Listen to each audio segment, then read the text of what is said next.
In Zen tradition, there is an ancient teaching called the 10 Bulls, in which a wandering seeker looks down and sees footprints on the ground. Someone has walked here before. It is a sign that the path is true and that peace is within reach. Tonight, we will walk this path and discover what these footprints have to teach us. Before we begin, feel free to share what time it is and where you're listening from. These footprints, these signs, are evidence that what we seek is real. They show us that others have walked this way before, and that a path to profound peace exists. As we move through these teachings, let your body settle into rest. There is nowhere else you need to be. The stories will unfold gently, carrying you toward that quiet place where the heart can finally trust that peace is not far away. It is near. It is findable. And you are already on your way. Let's begin our journey together. There is a moment in every seeker's journey when something shifts. We may have wandered for years, carrying a quiet dissatisfaction we could not name. We may have sensed that life held something more, something we could not quite reach. And then, often when we least expect it, we catch a glimpse. We notice something. A sign appears.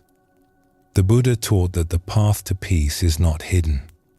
It is not locked away in secret temples or available only to those with special gifts. The path is here, woven through ordinary life, waiting to be noticed. But we must learn to see. We must develop eyes that recognize the signs. These signs come in many forms. Sometimes they appear through other people. We see someone who carries themselves with an ease we do not possess, a stillness that seems untouched by the struggles that trouble us. And something in us wakes up. We think, perhaps without words, that if they have found peace, perhaps we can too. Sometimes the signs come through words. A phrase we overhear. A teaching that lodges in us and will not let go. A story that stirs something we cannot explain. These are footprints left by those who walked before us. They tell us the path is real. Zen teaches that awakening is not a single dramatic moment. It often begins with small noticings, quiet recognitions, the gradual dawning that peace is not somewhere else. It is here, waiting for us to find our way. The ancient masters said that the truth is not difficult for those who have no preferences. This means that when we stop demanding that reality be different than it is, we begin to see clearly. We begin to notice what was always there. Let us explore how these first signs appear and how they gently turn our wandering into a journey with direction. In a busy market town where traders came from distant provinces, there lived a cloth merchant named Lero. He had built his business over 20 years through sharp judgment and tireless work. He knew the quality of fabric by touch alone. He could spot a good deal before others even noticed it was there. His store was always busy, his reputation solid, his income more than enough to provide comfort for his family. But Lero was not at peace. His mind was a marketplace of its own, crowded with calculations and concerns that never rested. At night, while his body lay still, his thoughts continued their trading. They weighed profits against losses. They anticipated problems that might never arise. They rehearsed conversations and negotiations, preparing for possibilities that stretched endlessly into the future. His wife had grown used to his distracted presence. She would speak to him over dinner and see his eyes drift away, following some thread of thought into tomorrow's concerns. His children had learned not to expect his full attention. They loved him, and he loved them. But there was always a wall of preoccupation between them. Lero was always there, but also always somewhere else. His eyes might be looking at you, but his mind was counting, planning, worrying about things that had not happened yet. He did not think of himself as unhappy. He thought of himself as responsible. This was what it meant to run a successful business. This was what it meant to provide for a family. The restlessness in his chest, the tightness that never quite released, these were simply the price of being a serious person in a serious world. He had seen his father carry the same tension. He assumed his sons would carry it after him. One morning, as Lero was arranging his fabrics for the day, smoothing the silks and stacking the rougher cottons for the farmers who came seeking practical cloth, he noticed an old woman making her way through the crowded market. She was simply dressed in undyed hemp, carrying a small woven basket, moving slowly between the stalls. There was nothing remarkable about her. She was one of hundreds who passed through each day, just another face in the endless flow of buyers and sellers. But something made Lero look again. The woman had stopped at a vegetable seller's stall nearby. She was examining some radishes, turning them gently in her weathered hands, holding them up to catch the light. And as Lero watched, he noticed something strange. The woman was smiling.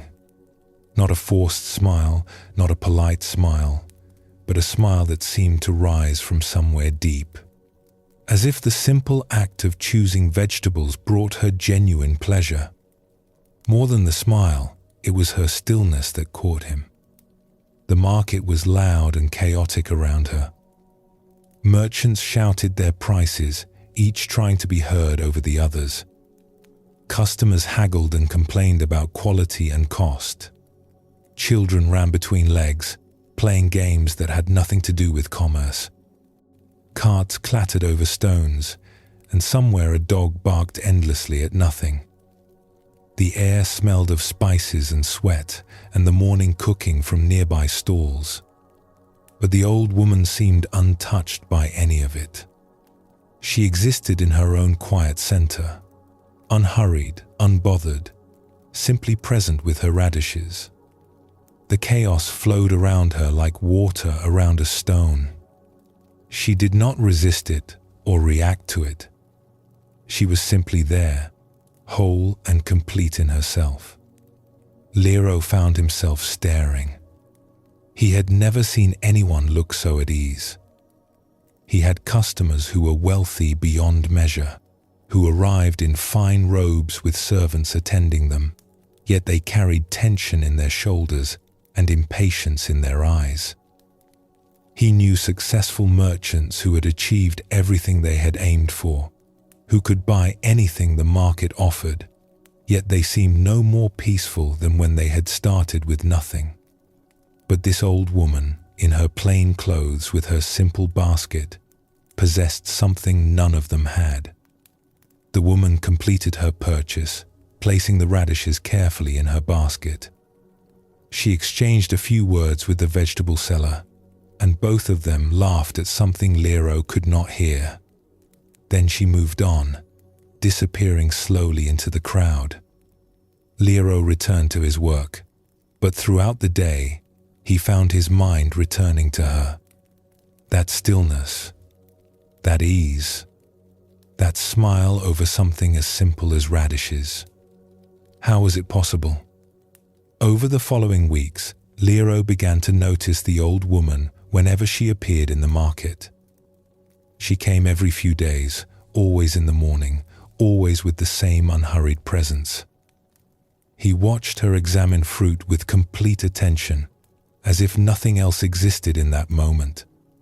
He watched her exchange words with vendors, her face warm and unguarded, genuinely interested in whoever stood before her.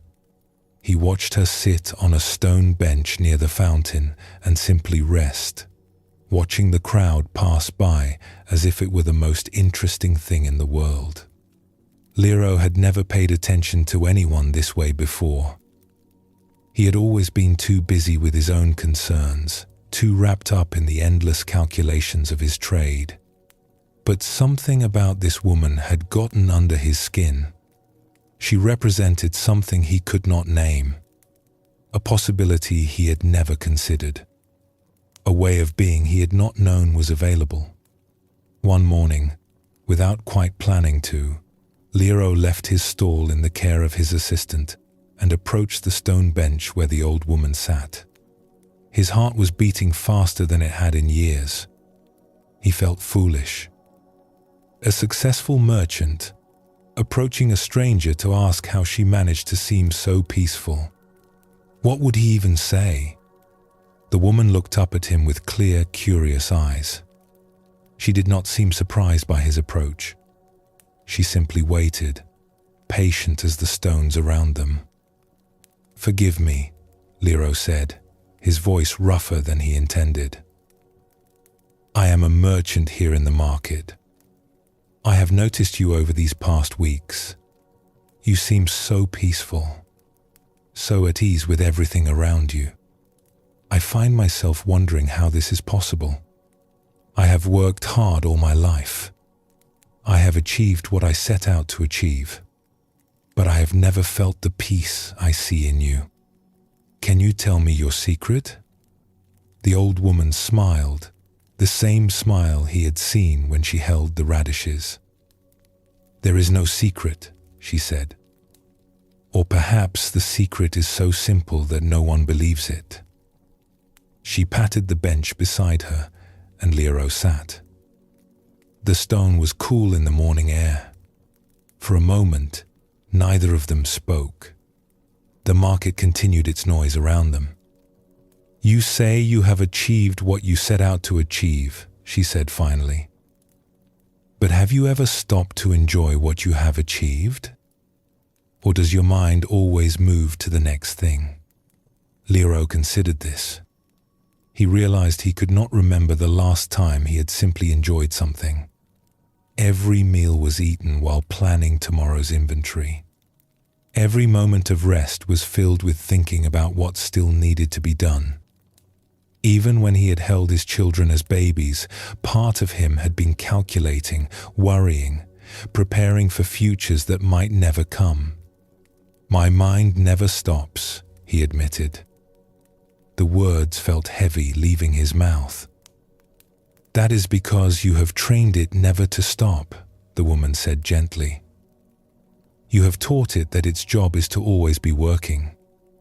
It is doing exactly what you asked of it. A good servant, following orders faithfully. Then how do I ask it to do something different?" The old woman looked out at the busy market. Merchants were calling out their prices. A child was crying somewhere. A cart, loaded with grain, creaked past them, pulled by a tired donkey.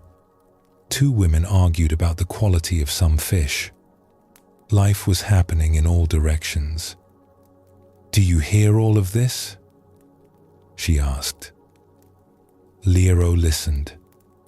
He heard the noise of the market, the constant human hum he had learned to ignore years ago. "I hear it," he said. "Just hear it," she said. "Do not think about it. Do not judge it. Do not try to do anything with it. Simply let the sounds be here and let yourself be here with them." Lero tried. At first, his mind immediately began to categorize. That was the vegetable seller calling out her prices. That was the bronze merchant arguing with a customer. That child needed tending to. Those women should settle their dispute and move along. But he kept trying to simply listen without commentary, to hear without thinking about what he heard. For just a few moments, the sounds became just sounds.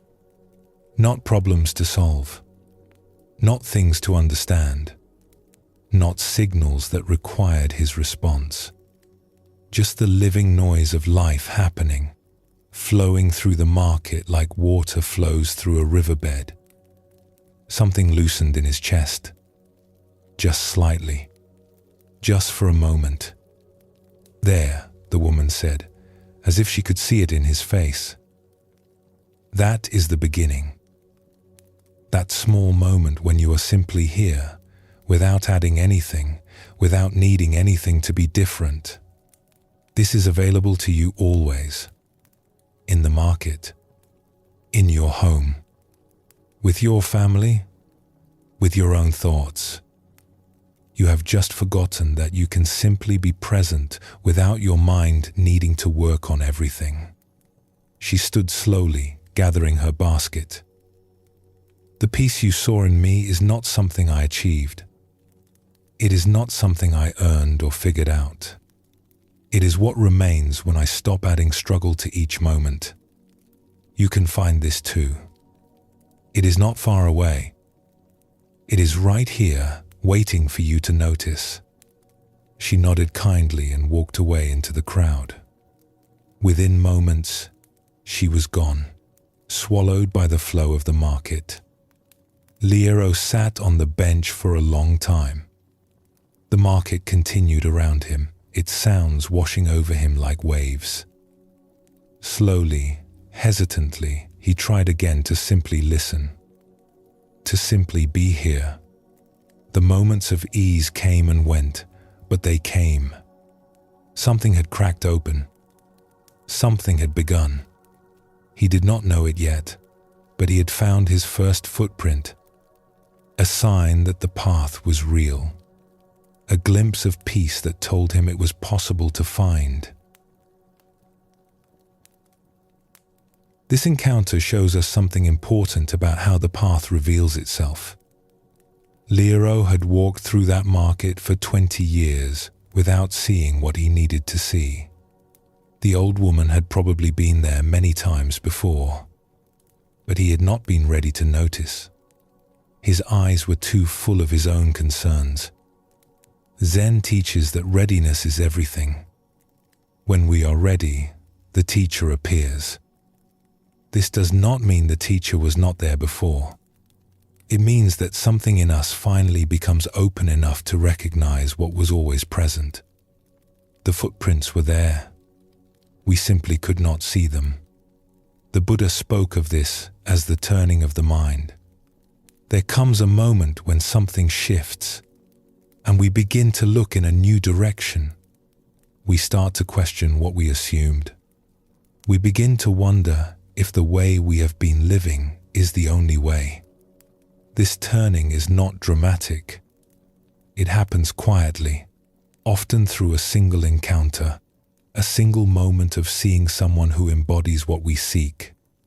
Buddhism teaches that we learn peace not only from words but from presence. When we encounter someone who is genuinely at ease, their stillness speaks to us. It shows us what is possible. It leaves a footprint that we can follow. The old woman gave Liero very little instruction. She simply showed him a moment of presence and pointed out that he could find this for himself. She was a signpost, not a destination. This is the first sign.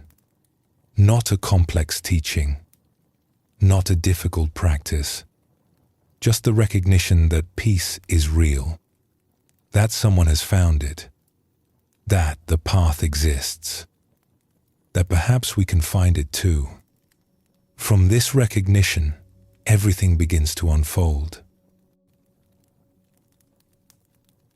In the same province, in a smaller town where the river curved past ancient willows, there lived a young rope maker named Suki.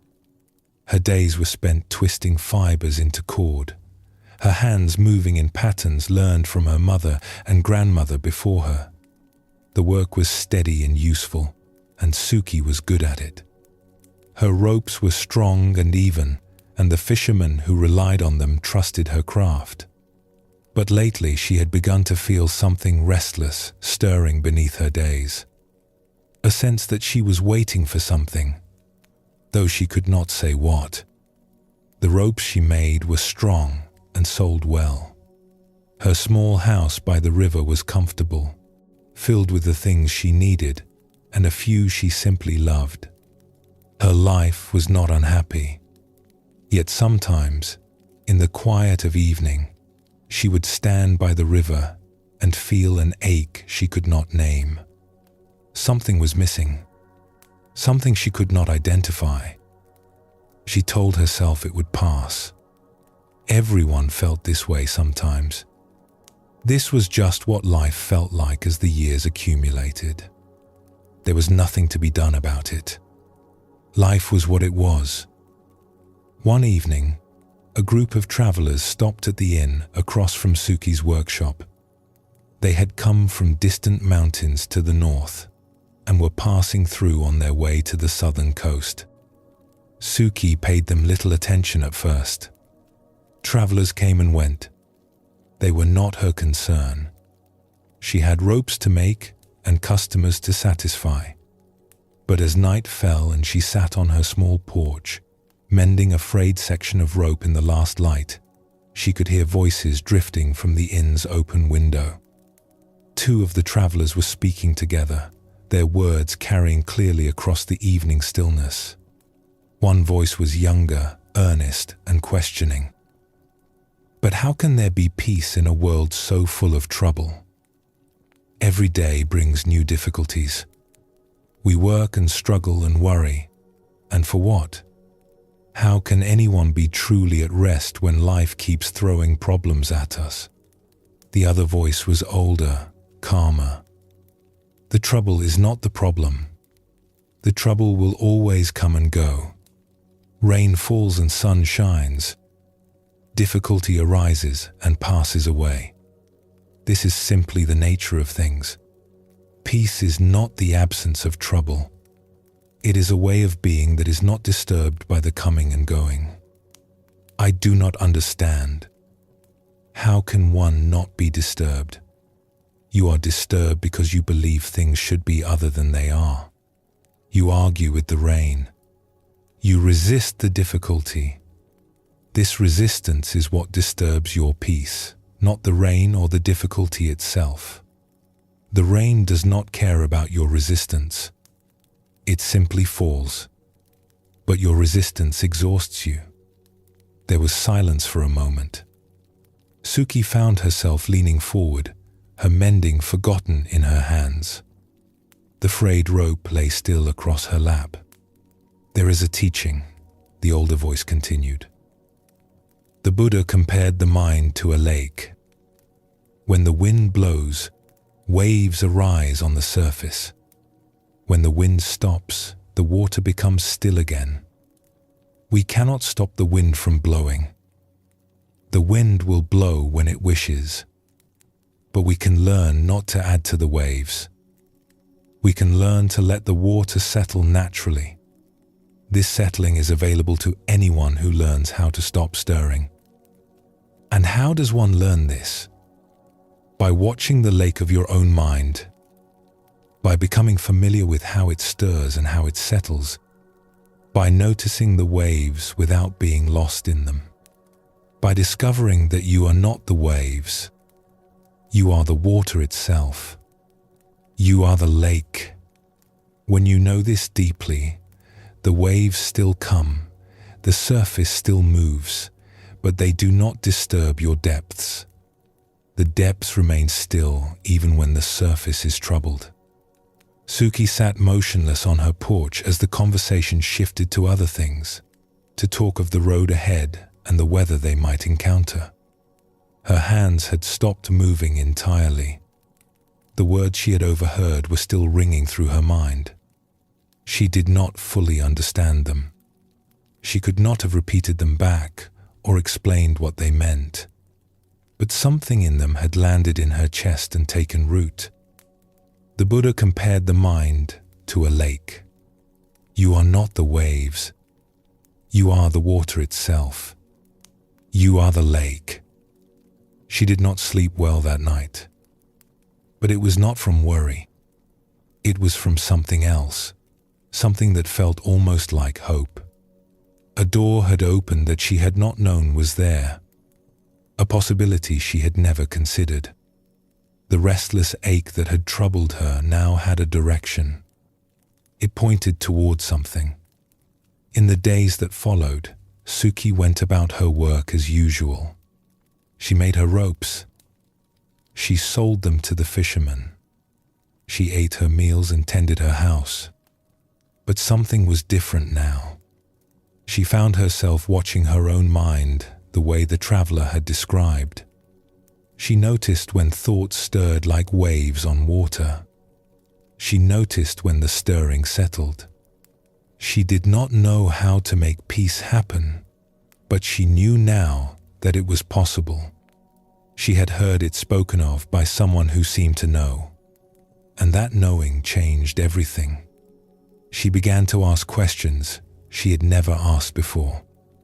She sought out the old woman in the village who was said to sit in meditation each morning by the river.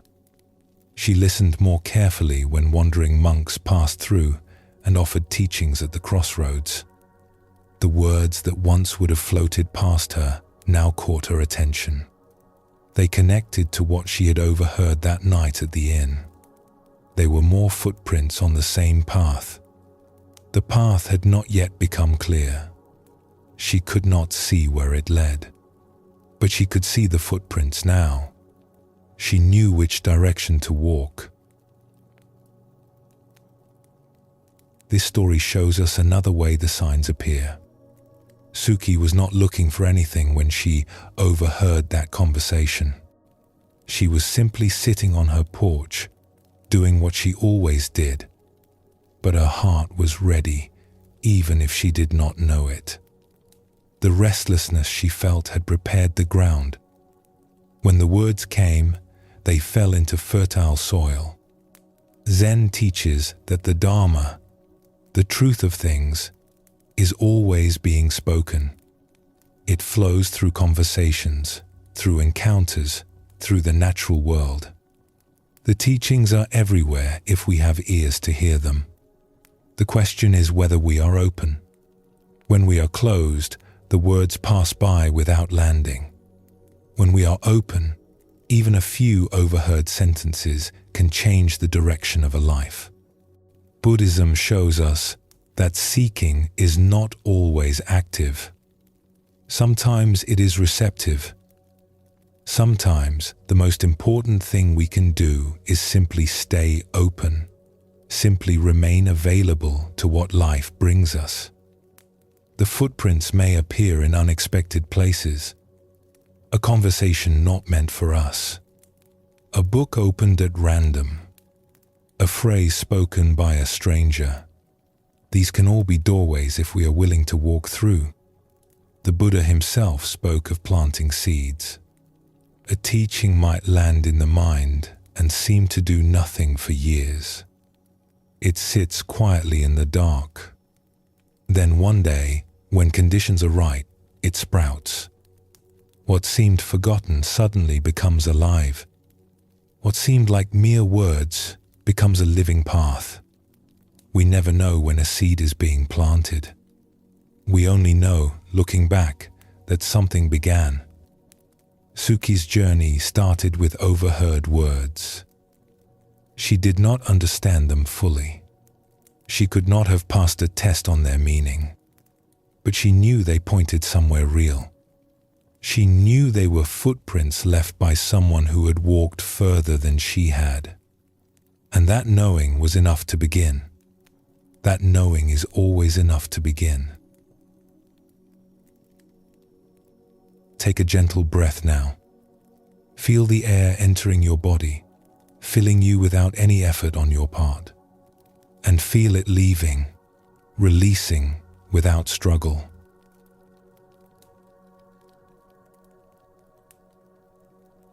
The footprints were always there. This is one of the most surprising discoveries on the path. We think we are finding something new, but often we are simply seeing what was present all along. The signs were scattered around us for years. The teachings were being offered. The peace we sought was nearby, waiting. We simply were not looking. We did not know how to see. Zen speaks of this as waking from a dream. In the dream, we believe we are seeing clearly.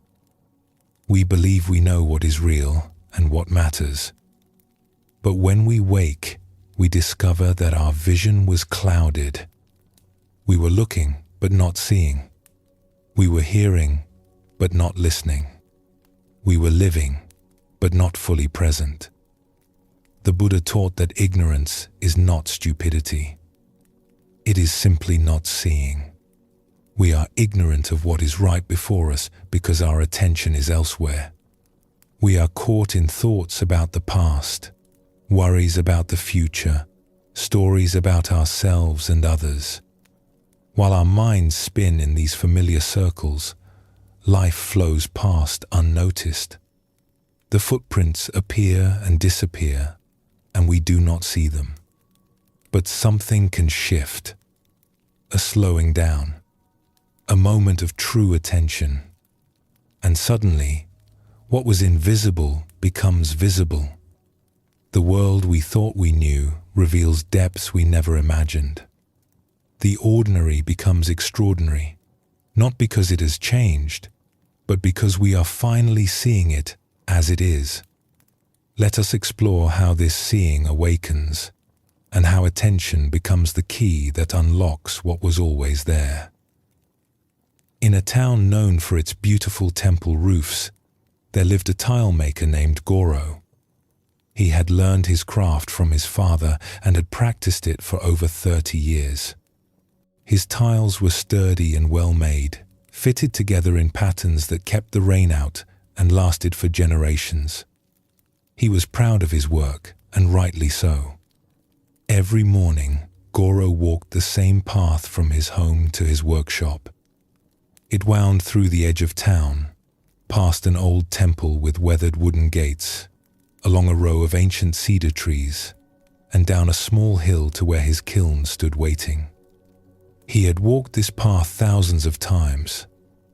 He could have walked it with his eyes closed. And in a sense, he did walk it with his eyes closed. His feet knew the way so well that his mind wandered freely while his body made the journey. He would think about the orders waiting for him. He would plan which clay to use, which glazes to mix. He would rehearse conversations with customers or work through problems with his kiln. By the time he arrived at his workshop, he had no memory of the walk itself. It was just a blank space between home and work, a transition that happened while he was elsewhere in his thoughts. This was simply how life was. Goro did not question it. He was a busy man with important work to do. There was no time to waste on noticing things he had seen 1,000 times before. Then, in his 53rd year, Goro fell ill. It was not a serious illness, but it was stubborn. A fever that came and went. A weakness in his limbs that made standing at the kiln exhausting. His wife insisted he rest, and for once, he was too tired to argue. He spent weeks in bed, watching the light change on the walls of his room, listening to sounds he had never noticed before. When he finally recovered enough to walk again, his body was different. He could not move as quickly as before. His legs tired easily.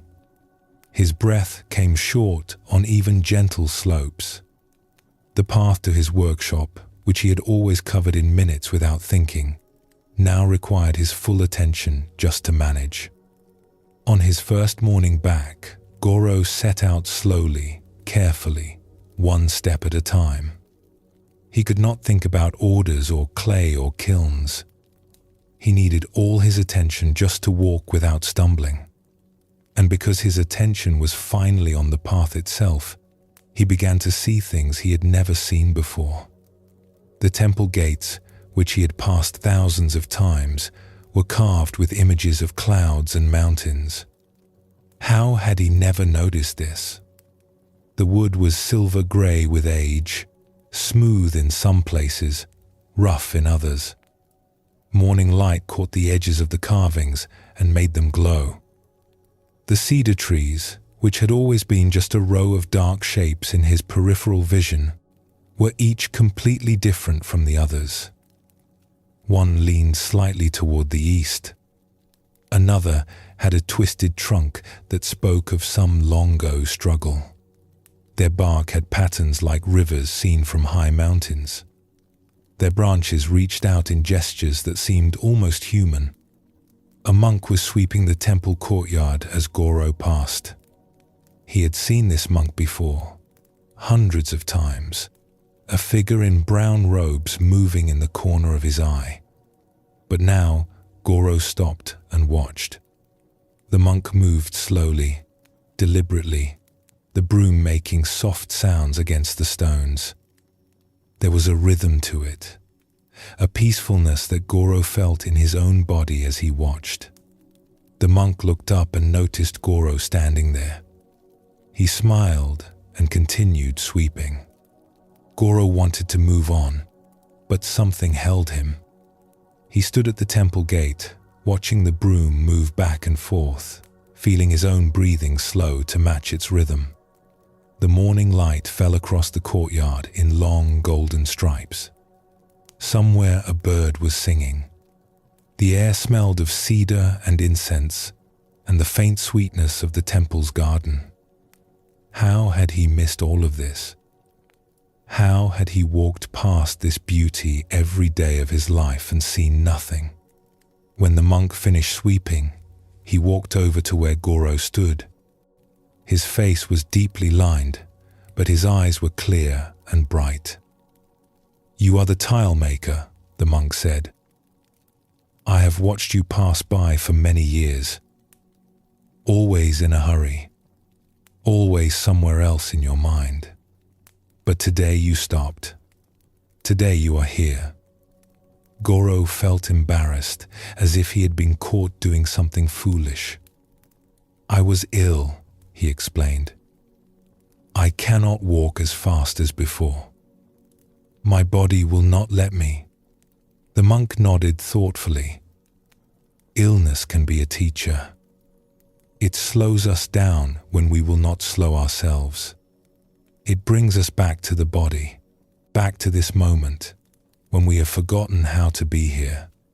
Your body has given you a gift, though it may not feel that way. "I never noticed the carvings on your gate," Goro said. "I have walked past them for 30 years. "They have been waiting for you," the monk said simply. "Everything waits for us to notice. The gate does not mind how long it takes. It has nowhere else to be. It has been showing its beauty for 100 years, and it will continue for 100 more. We are the ones in a hurry. We are the ones who pass by without seeing." Goro looked back at the gate, at the carved clouds and mountains, at the silver-grey wood glowing in the morning light. He thought about all the mornings he had rushed past without seeing, all the beauty he had missed, all the moments that had slipped away while his mind was busy with things that seemed so important at the time, but which he could not even remember now. "I feel as though I have been asleep," he said quietly. "Walking through my life with my eyes closed." "Yes," the monk agreed. "This is how it is for most of us. We dream through our days thinking we are awake. We believe we are seeing the world, but we are only seeing our thoughts about the world. Then something shakes us, and we open our eyes, and we see that the world was always more beautiful than we knew, more alive, more present, more worthy of our attention. We were just not looking." He gestured toward the path ahead. "Your tiles keep the rain from many homes. This is good work. But perhaps now you will walk to your workshop with your eyes open. Perhaps you will see what has been waiting for you all along." Goro bowed to the monk and continued on his way. His legs were still weak. His breath still came short on the small hill. But he did not mind. He was seeing the world as if for the first time, the patterns in tree bark, the shapes of shadows on the path, the particular blue of the morning sky, which was not just blue but 1,000 blues shifting into each other. In the weeks that followed, as Goro's strength returned, he found that his new way of seeing did not fade. He could walk faster now, but he chose not to. He left home earlier so he could take his time. He stopped to watch the monks sweep the courtyard most mornings. He noticed how the light changed with the seasons, how the cedars looked different in rain than in sun, how each day's walk was actually a new walk, never the same as the day before. His work changed too. His tiles had always been well made, but now there was something different in them. A quality of attention that people could feel even if they could not name it. He spent more time choosing the clay, more time shaping each tile, more time watching the fire do its work. He was not rushing toward a finished product. He was present with each step of the making. His wife noticed the change. His customers noticed. Even his old body, which had seemed like a burden after his illness, now felt like a gift. It had forced him to slow down. It had opened his eyes. The footprints had been there all along, on the path he walked every day. He had simply never looked down to see them. This story shows us something essential about the discovery of the path. Goro did not need to travel to distant temples or seek out famous teachers. The teaching was right outside his door. The beauty was there every morning, waiting. The monk had been sweeping the courtyard for years, but Goro could not see any of it because he was moving too fast, because his attention was always somewhere else. Zen teaches that hurrying is a kind of blindness. When we rush through life, we see only our destination. The journey itself becomes invisible. We miss the carvings on the gate, the patterns in the bark, the sweep of the broom that could teach us about peace. We arrive at our goals having experienced nothing along the way. We achieve what we set out to achieve and wonder why we still feel empty. Buddhism speaks of mindfulness as the foundation of the path. This is not a complicated practice. It is simply the act of paying attention to what is actually here. Not what we imagine is here, not what we remember being here, not what we fear might be here, but what is actually present in this moment. The Buddha said that mindfulness is the direct path to liberation. Not because attention has magical powers, but because when we truly see what is present, we discover what we have been seeking. The footprints become visible. The way becomes clear. The world opens to reveal its hidden depths. We do not need to wait for illness or difficulty to slow down. We can choose to walk more slowly through our days. We can choose to give our attention to what is actually before us. The footprints are already there. The path is already present. We simply need to open our eyes. Take a gentle breath now. Feel yourself here, in this moment, exactly where you are. There is nothing you need to figure out, no question you must answer right now.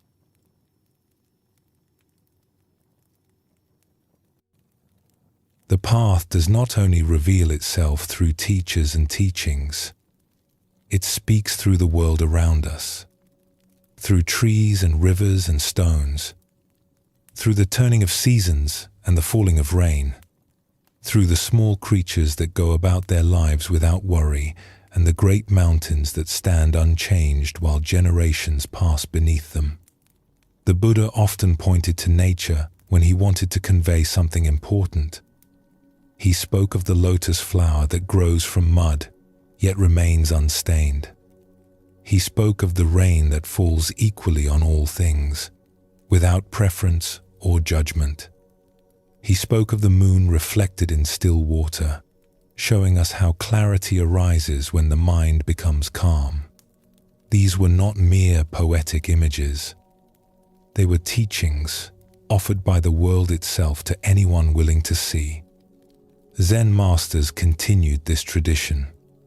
They found wisdom in bamboo bending under snow, in the sound of a frog jumping into a pond, in the emptiness of the sky that holds all clouds without grasping any of them. They understood that nature is always teaching, always pointing toward truth. We simply need to become students of what is already before us. For those who learn to look, the natural world becomes a book written in a language older than words. Every leaf, every stone, every breath of wind carries a message. The footprints we seek are not only left by human teachers. They are left by rivers finding their way to the sea, by seeds pushing through hard ground toward light, by the patient wearing of water against rock. These too show us the way. These too point toward peace. Let us explore how nature becomes our guide, and how the simple things around us reveal profound truths. In the forested mountains, where mist gathered each morning like a soft blanket over the valleys, there lived a charcoal burner named Nobu. His work was solitary. He lived alone in a small hut near his kiln, spending his days gathering wood, tending fires, and transforming timber into the black fuel that warmer lowland villages needed for their cooking and heating. Nobu had come to the mountains as a young man, escaping a life in the town that had never felt like his own. He had been an awkward child, uncomfortable with crowds, uneasy in the press of market streets and busy workshops. The noise of people exhausted him. Their expectations confused him. He had felt like a stranger in the world he was born into. The mountains offered him refuge. Here, the only sounds were wind in branches, birds calling to each other across valleys, the crack and pop of his fires. He could go days without seeing another person. When he did walk down to the village to sell his charcoal, he spoke as little as possible and returned to his solitude as quickly as he could. For many years, Nobu thought of himself as simply hiding. He was not seeking anything. He was not on any path. He was just a man who preferred trees to people, silence to conversation. His life was small and quiet, and that was enough. But something began to change as the years passed. Without intending to, without even noticing at first, Nobu began to learn from the forest around him. Not facts or skills, but something deeper, something that had no name. He learned patience from the trees. He watched them grow so slowly that no single day showed any change, yet over years they rose tall and strong. They did not hurry. They did not worry about whether they were growing fast enough. They did not compare themselves to other trees or fret about the future. They simply grew at whatever pace was natural to them, trusting the process that had created them. A seed did not try to become a tree overnight. It became a seedling first, then a sapling, then slowly, a full-grown tree. There was a rightness to this pace that Nobu began to feel in his own body. He learned acceptance from the seasons. Winter came whether he wanted it or not. The cold arrived, the snow fell, and there was nothing to do but adapt. He could not argue with winter. He could not convince it to be gentler or to leave early. He could not bargain with the frost or negotiate with the shortening days. He could only accept what each season brought and find his way within it. And he noticed that the forest did the same. The trees did not complain about the cold. The animals did not rage against the darkness. Everything simply adjusted, shifted, continued. There was wisdom in this acceptance, a kind of peace that came from not fighting what could not be changed. He learned about letting go from the autumn leaves. Each year, the trees released what they had spent all summer growing. They did not cling to their leaves. They did not grieve their falling. They did not try to hold on to what was clearly ready to go. They let go completely, trusting that spring would bring new growth. And it always did. The letting go was not a loss. It was part of a larger rhythm, a cycle of release and renewal that kept everything alive. The trees that released their leaves survived the winter. The ones that tried to hold on would have broken under the weight of snow. He learned about resilience from the streams. When rocks blocked their path, the water did not stop. It found another way, flowing around or over or under, always moving toward where it needed to go. When drought came and the streams shrank to trickles, they did not despair.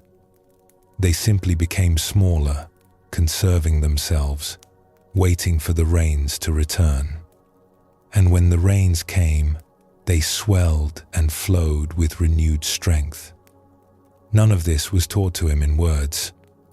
There was no teacher in the forest explaining these lessons.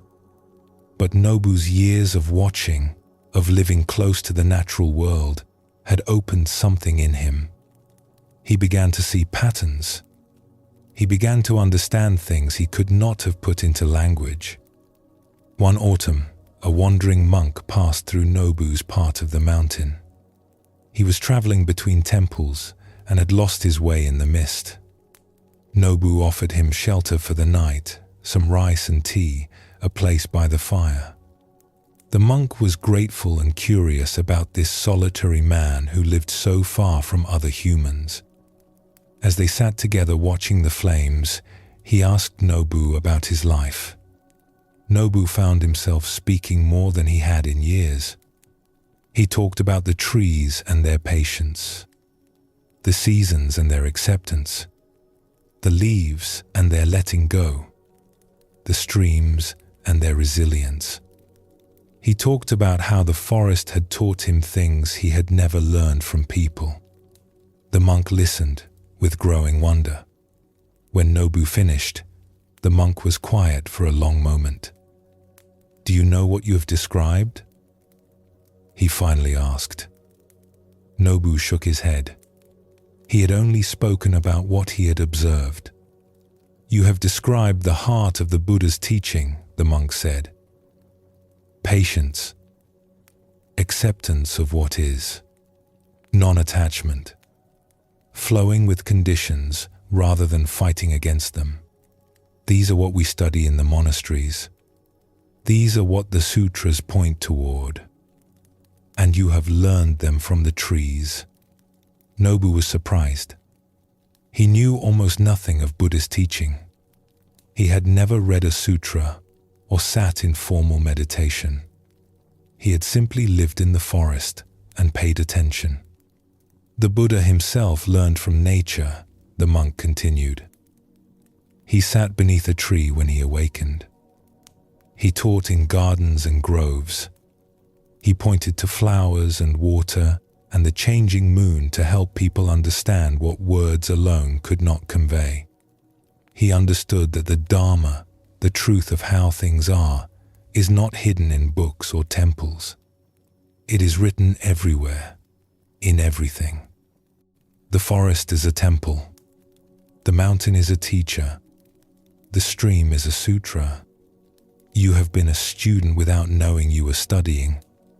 You have been practicing without knowing there was a practice." Nobu sat with this for a long moment. The fire crackled between them, sending sparks up into the darkness. "I thought I was just hiding," he said finally. "Running away from a world I did not understand." "Perhaps you were," the monk said gently. "But hiding can become seeking. Running away can become running toward. The Buddha himself left his home and family to seek the truth. What matters is not why we begin, but what we discover along the way. The monk stayed for 3 days, waiting for the mist to clear. During that time, he and Nobu talked about many things. The monk shared teachings from the Buddhist tradition, and Nobu recognized in them what he had already learned from watching the natural world. The words gave shape to what he had known wordlessly. The teachings gave him a map for the territory he had already been exploring. It was like learning the names of friends he had known for years without knowing what to call them. When the monk left, Nobu returned to his solitary life. But something had shifted. He now understood that his years in the forest had not been mere hiding. They had been a kind of education. The footprints of the path had been all around him, pressed into the earth by deer, carved into bark by the seasons, traced in the air by the flight of birds. He had been following them without knowing what they were. His charcoal burning continued. His quiet life went on. But now, there was a different quality to his days. He was not just living in the forest. He was learning from it. He was being taught by every tree, every stream, every change of season. The path was beneath his feet. It had been there all along. This story shows us that wisdom is not confined to human sources. The Buddha discovered his awakening while sitting beneath a tree, watching the morning star appear. He did not receive the teaching from another person in that moment. It came from his own deep attention to what was present. Zen has always honored this direct learning from nature. The great master Dogen wrote extensively about mountains and waters as teachers. He said that those who see mountains and rivers as obstacles have not yet understood the Dharma, but those who see them as the Dharma itself have begun to wake up. Buddhism teaches that all things are interconnected, arising together in a vast web of mutual causation. When we study a single leaf, we study the whole universe. When we watch a stream find its way around a stone, we learn something about how to live. Nature does not philosophize or explain.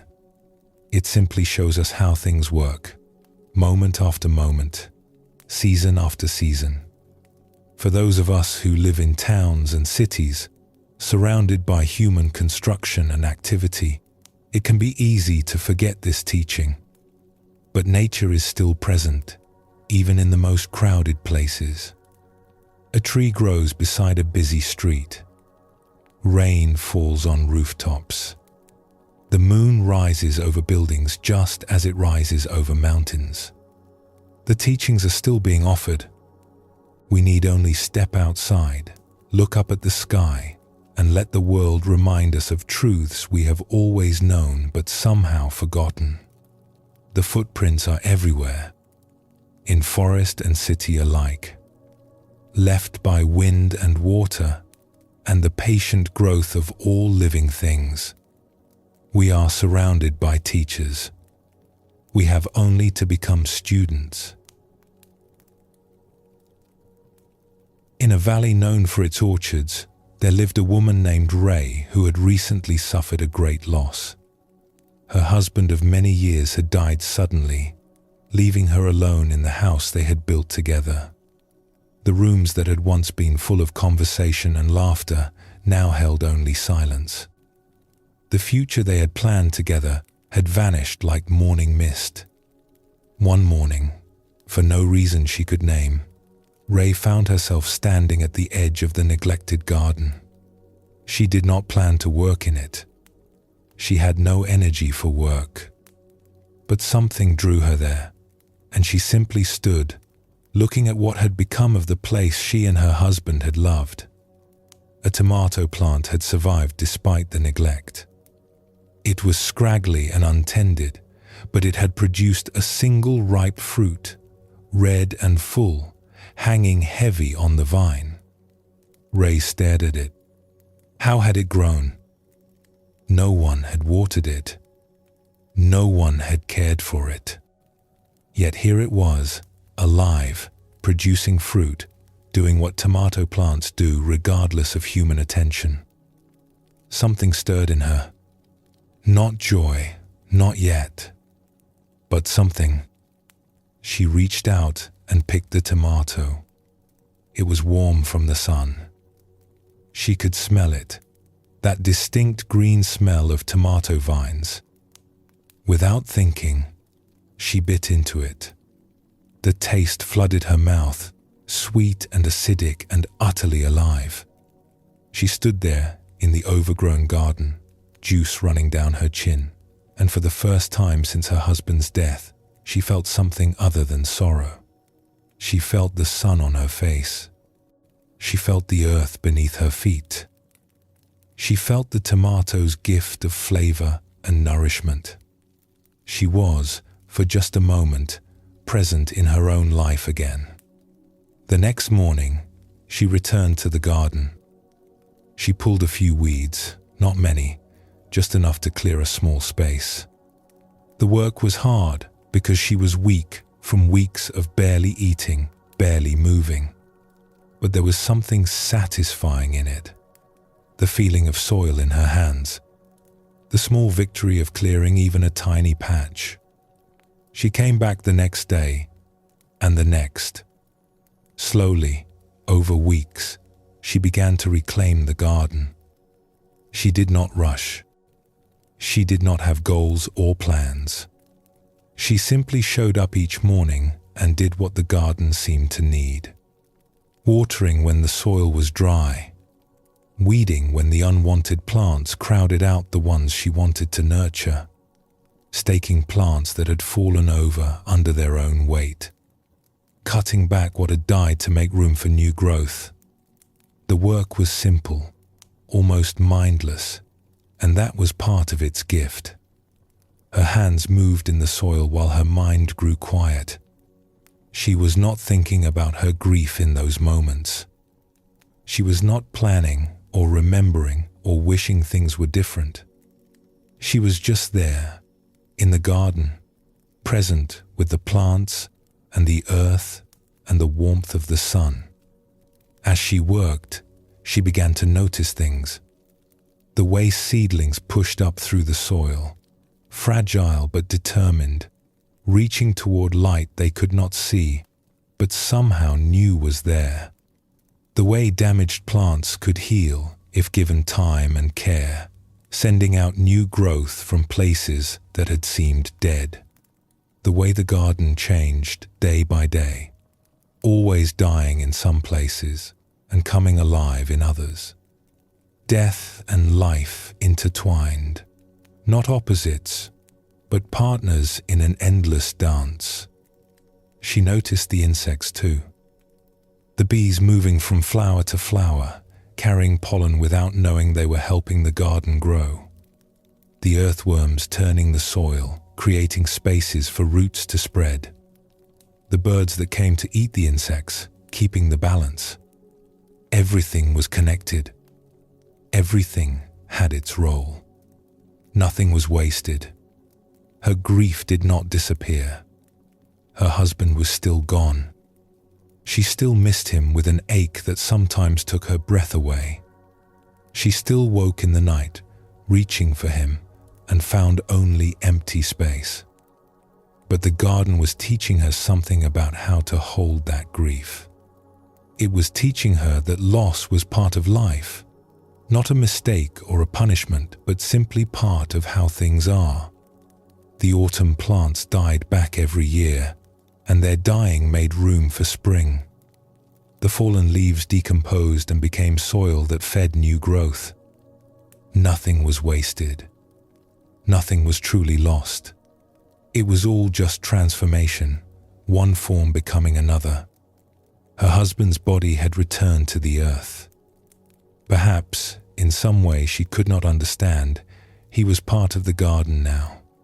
Part of the soil, part of the air, part of the endless cycling of life that never really ended, only changed. One afternoon, a neighbor stopped by to check on Ray. She was an older woman named Pim who had known both Ray and her husband for many years. She had brought food in those first terrible weeks, had sat with Ray when sitting alone felt unbearable. Now she found Ray kneeling in the garden, transplanting seedlings into a freshly cleared bed, her hands dark with soil. "You look different," Pim said, settling onto a stone bench at the garden's edge. "Better. More alive. There is color in your face again." Ray sat back on her heels and looked around at the garden. It was still rough, still recovering from its period of neglect. But there was life in it now. Green things growing, flowers beginning to bloom along the edges. The tomato plant, trimmed and staked, was producing new fruit. "The garden has been teaching me," Ray said. She was surprised to hear the words coming out of her mouth. She had not thought of it that way before. But as soon as she said it, she knew it was true. "Teaching you what?" Pim asked. Ray considered the question carefully. She wanted to get it right, to honor what she had learned. That everything changes. That loss is part of how things grow. That even when something dies, life continues. That I am part of something larger than my own grief. That holding on to what is gone only causes more suffering. That letting go does not mean forgetting. She paused, looking at the seedlings she had just planted, so small and vulnerable, yet reaching toward the light with all their strength. "My husband and I built this garden together," she said. "When he died, I thought the garden had died too. But it was just waiting for me to come back, waiting to show me that life goes on, even after loss.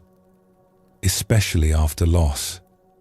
The neighbor sat down beside her in the dirt, not caring about her clean clothes. They stayed there together as the afternoon light softened, watching the garden grow in its slow, patient way. This story reveals how the natural world can meet us in our deepest struggles. Ray was not seeking wisdom or looking for a path. She was simply drowning in grief, unable to see any way forward. But the garden reached her when nothing else could. It offered teachings not in words, but in the simple facts of growth and change, decay and renewal. It met her where she was and showed her what she needed to see. The Buddha spoke often of impermanence. He taught that all conditioned things arise and pass away. This can sound like a harsh teaching, a reminder of loss and death that we would rather not hear. But it is also a teaching of hope. If all things change, then even our deepest suffering will change. If nothing is permanent, then the grief that seems endless will also transform. It will not disappear, but it will become something different, something we can carry rather than something that crushes us. The garden showed Ray this truth in a way that no philosophy could have conveyed. Zen teaches us to find our practice wherever we are. For some, it is in the meditation hall, sitting in stillness and silence. For others, it is in the kitchen, the workshop, or the garden. Any activity done with full attention and an open heart can become a doorway to understanding. The work itself becomes the teacher. The doing becomes the path. Ray found her doorway in the soil, in the seeds, in the patient work of tending living things. She did not need to go anywhere special or learn any complicated technique. She simply needed to show up, to pay attention, and to let the garden show her what it knew. Nature does not hurry, yet everything is accomplished. This is one of the great teachings the natural world offers us. The seeds do not worry about whether they will grow. The flowers do not struggle to bloom. The trees do not force themselves to be taller or fuller than they are. Everything unfolds in its own time, according to its own nature. When we align ourselves with this rhythm, when we stop fighting against the way things are and start moving with them, we find a peace that all our striving could never produce. The footprints are in the garden. They are in the forest. They are wherever life is unfolding according to its own laws. We have only to kneel down, put our hands in the soil, and let the earth teach us what it knows. Take a gentle breath now. Feel the air that has been breathed by countless beings, that has moved through forests and across oceans before it reached you. You are not separate from nature. You are nature learning to know itself.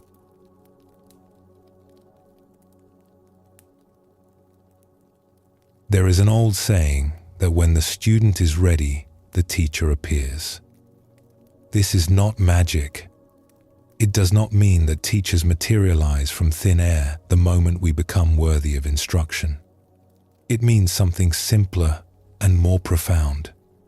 Teachers are all around us, all the time, but we cannot see them until we are ready to learn. Our eyes must open before we can recognize who has something to offer us. The Buddha himself had many teachers before his awakening. Some taught him meditation. Some taught him philosophy. Some taught him through their example, both good and bad. He learned from forest ascetics and from palace tutors, from wandering seekers and from settled householders. Each one offered a piece of what he needed, though none offered the complete picture. That he had to discover for himself.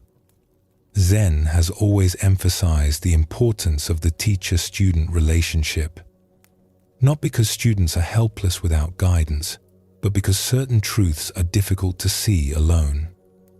We have blind spots. We have habits of thinking that keep us circling in familiar patterns. A good teacher can point to what we keep missing. They can ask the question that unlocks a door we did not know was there. But the teacher does not have to be a formal master in a monastery. Teachers appear in many forms. An old craftsman who embodies patience. A stranger who says exactly what we need to hear. A grandmother whose quiet presence teaches more than any lecture. The guide we need may be waiting in the most unexpected places, ready to point out the footprints we have been walking past without seeing. Let us explore how these guides appear and how they recognize something in us that we may not see ourselves. In a province known for its scholars and scribes, there lived a young man named Tomo who worked as a messenger for the government office. His job was simple. He carried documents from one official to another, traveling between towns on well-worn roads, delivering papers that were important to people far above his station. Tomo was good at his work. He was reliable and quick, careful with the documents entrusted to him, and he never complained about the long distances or the weather. But he did not think much of himself. He was just a messenger, a carrier of other people's words. The documents he transported were filled with elegant calligraphy and important ideas, but they had nothing to do with him. He was merely the legs that moved them from place to place. One autumn, Tomo was given an unusual assignment. He was to carry a set of historical documents to an old calligrapher who lived alone in the mountains.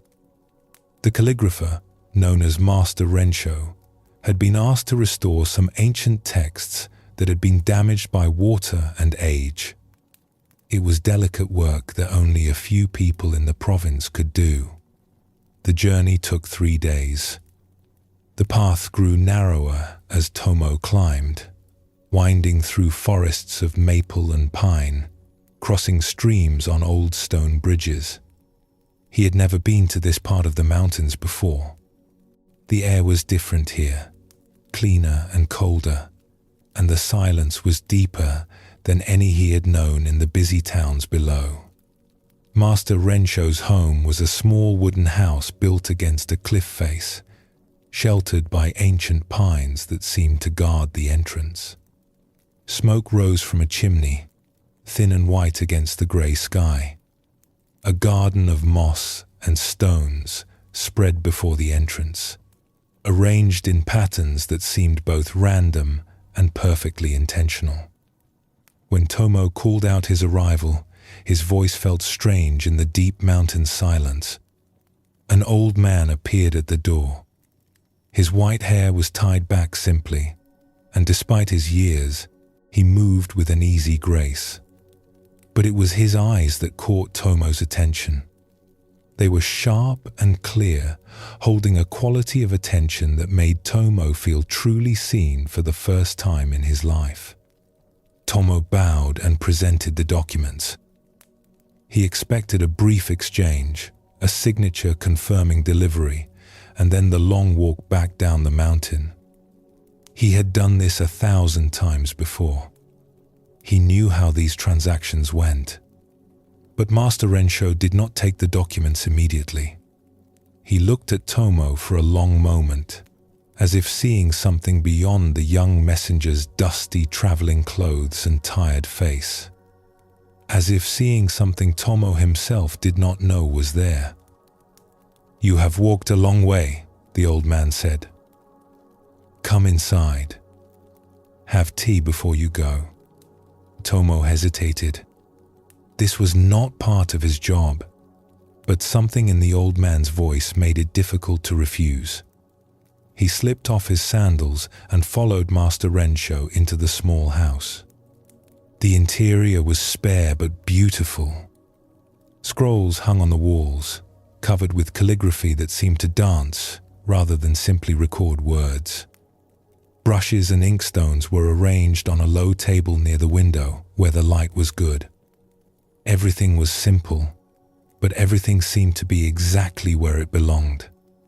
Master Rensho prepared tea with slow, deliberate movements.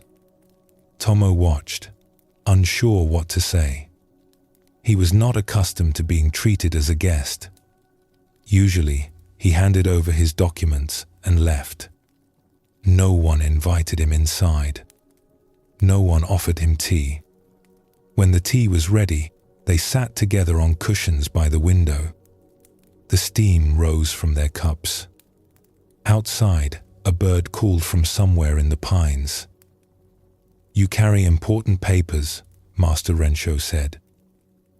"Do you ever wonder what is written in them?" Tomo was surprised by the question. "It is not my place to wonder. I am just the messenger." "Just the messenger," the old man repeated, as if tasting the words. "And what else are you, besides a messenger?" Tomo did not know how to answer. He had never thought about it. He was Tomo. He was a messenger. That was all there was. "I do not understand the question," he admitted. Master Rensho smiled gently. "That is an honest answer. Most people would make something up. They would tell me about their ambitions, their family, their place in the world. But you said the truth. You do not know who you are beyond your role." He set down his teacup and looked at Tomo with those sharp, kind eyes. "Let me ask you something else. When you walk these mountain paths, carrying your documents, what do you notice?" Tomo thought about his journeys, the roads he traveled, the towns he passed through, the weight of the bag on his shoulder. "I notice how far I have left to go," he said. "I notice the weather, whether it will help or hinder me. I notice where I can find food and shelter. So you notice what is useful, what helps you complete your task. Yes. And what about the mountains themselves? The trees? The rivers? The way the light falls through the leaves in the afternoon? Tomo was quiet. He realized he could not remember any of these things, though he had walked through them countless times. His attention had always been on his destination, on completing his errand, on being useful. The beauty around him had passed by unnoticed. "I see," Master Rensho said, though Tomo had not spoken. "You have been walking through your life the same way you carry your documents, getting from one place to another, doing your job, never stopping to notice what is actually here." He gestured toward the scrolls on the wall. "Do you see those characters? I have spent 60 years learning to make them. Not just the shapes, but the spirit inside the shapes. Each one is different. Each one carries something that cannot be put into words. This is what I have learned in all my years of practice, that the meaning is not only in what is written, but in how it is written, in the attention brought to each stroke, in the presence of the one who holds the brush." Tomo looked at the scrolls. He could not read the classical characters, but he could see that they were beautiful. There was life in them, a kind of movement that seemed impossible for ink on paper. "What does this have to do with me?" he asked. "Everything," Master Rensho said. "You walk through mountains carrying words you do not read. You pass through beauty you do not see. You live a life you do not notice. This is how most people live. They are so focused on where they are going that they never arrive where they are. They spend their whole lives in transit, never actually present, never truly here." He set down his own teacup and looked directly at Tomo. "But it does not have to be this way. You can begin to notice. You can begin to see what is actually around you.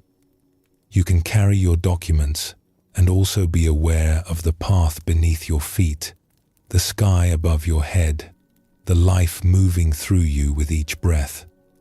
This does not require years of training or special abilities. It requires only the decision to pay attention, to stop being just a messenger and start being a person who is fully alive to his own existence." Tomo sat with these words. They seemed to settle into him, finding places that had been waiting for them without his knowing. "I do not know how to begin," he finally said. "You have already begun," Master Rensho replied. "You are here. You are listening. You are asking questions instead of assuming you already know the answers. This is how every journey starts. One moment of attention, one question, one small willingness to see things differently. The rest follows from there." He rose and walked to the table where his brushes lay waiting. "Stay the night. The path down the mountain is difficult in the dark. Tomorrow, when you walk back to the world of documents and duties, walk differently. Notice one thing you have never noticed before. Then notice another. Then another. This is the practice. This is the path." Tomo stayed the night in the old calligrapher's home. They spoke more over a simple dinner, and Master Rensho shared stories of his own youth, of his own awakening to the life he had been sleepwalking through. He had been a government clerk once, he said. He had spent decades pushing papers without ever looking up, until one day, something cracked open, and he saw how much he had been missing. The next morning, Tomo began his journey back down the mountain. But he walked differently. He noticed the way the mist hung in the valleys below him. He noticed the color of the leaves, red and gold against the dark pines. He noticed his own breathing, the rhythm of his steps, the feeling of being alive in a body that moved through a world of endless beauty. He was still a messenger. He still carried documents from one place to another. But he was no longer just a messenger. He was a person waking up to his own life, one step at a time, and the old calligrapher in the mountains had shown him the way. This story shows us how a guide can appear in the most unexpected circumstances. Tomo went to Master Rensho's home expecting nothing more than a brief transaction. Instead, he received a teaching that would change the way he walked through the world. Zen masters often taught through ordinary encounters rather than formal lectures. A question asked at the right moment. An observation that cuts through assumptions. A simple invitation to pay attention. These can be more powerful than years of study because they meet us where we actually are. The Buddha taught that we are all capable of awakening. We do not need special abilities or rare circumstances. We need only to see what is already here. But sometimes we need someone to point it out. We have been looking in the wrong direction for so long that we cannot find our own way back. The guide appears and says, simply, "Look here."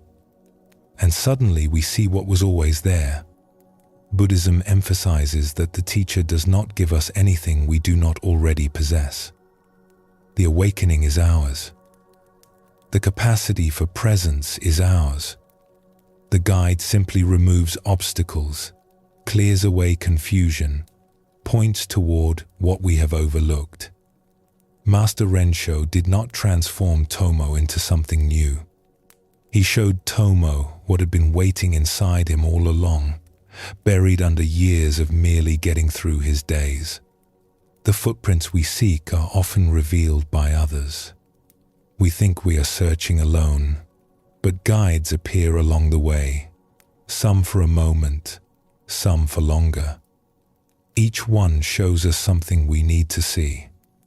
Each one points toward the path that was always beneath our feet.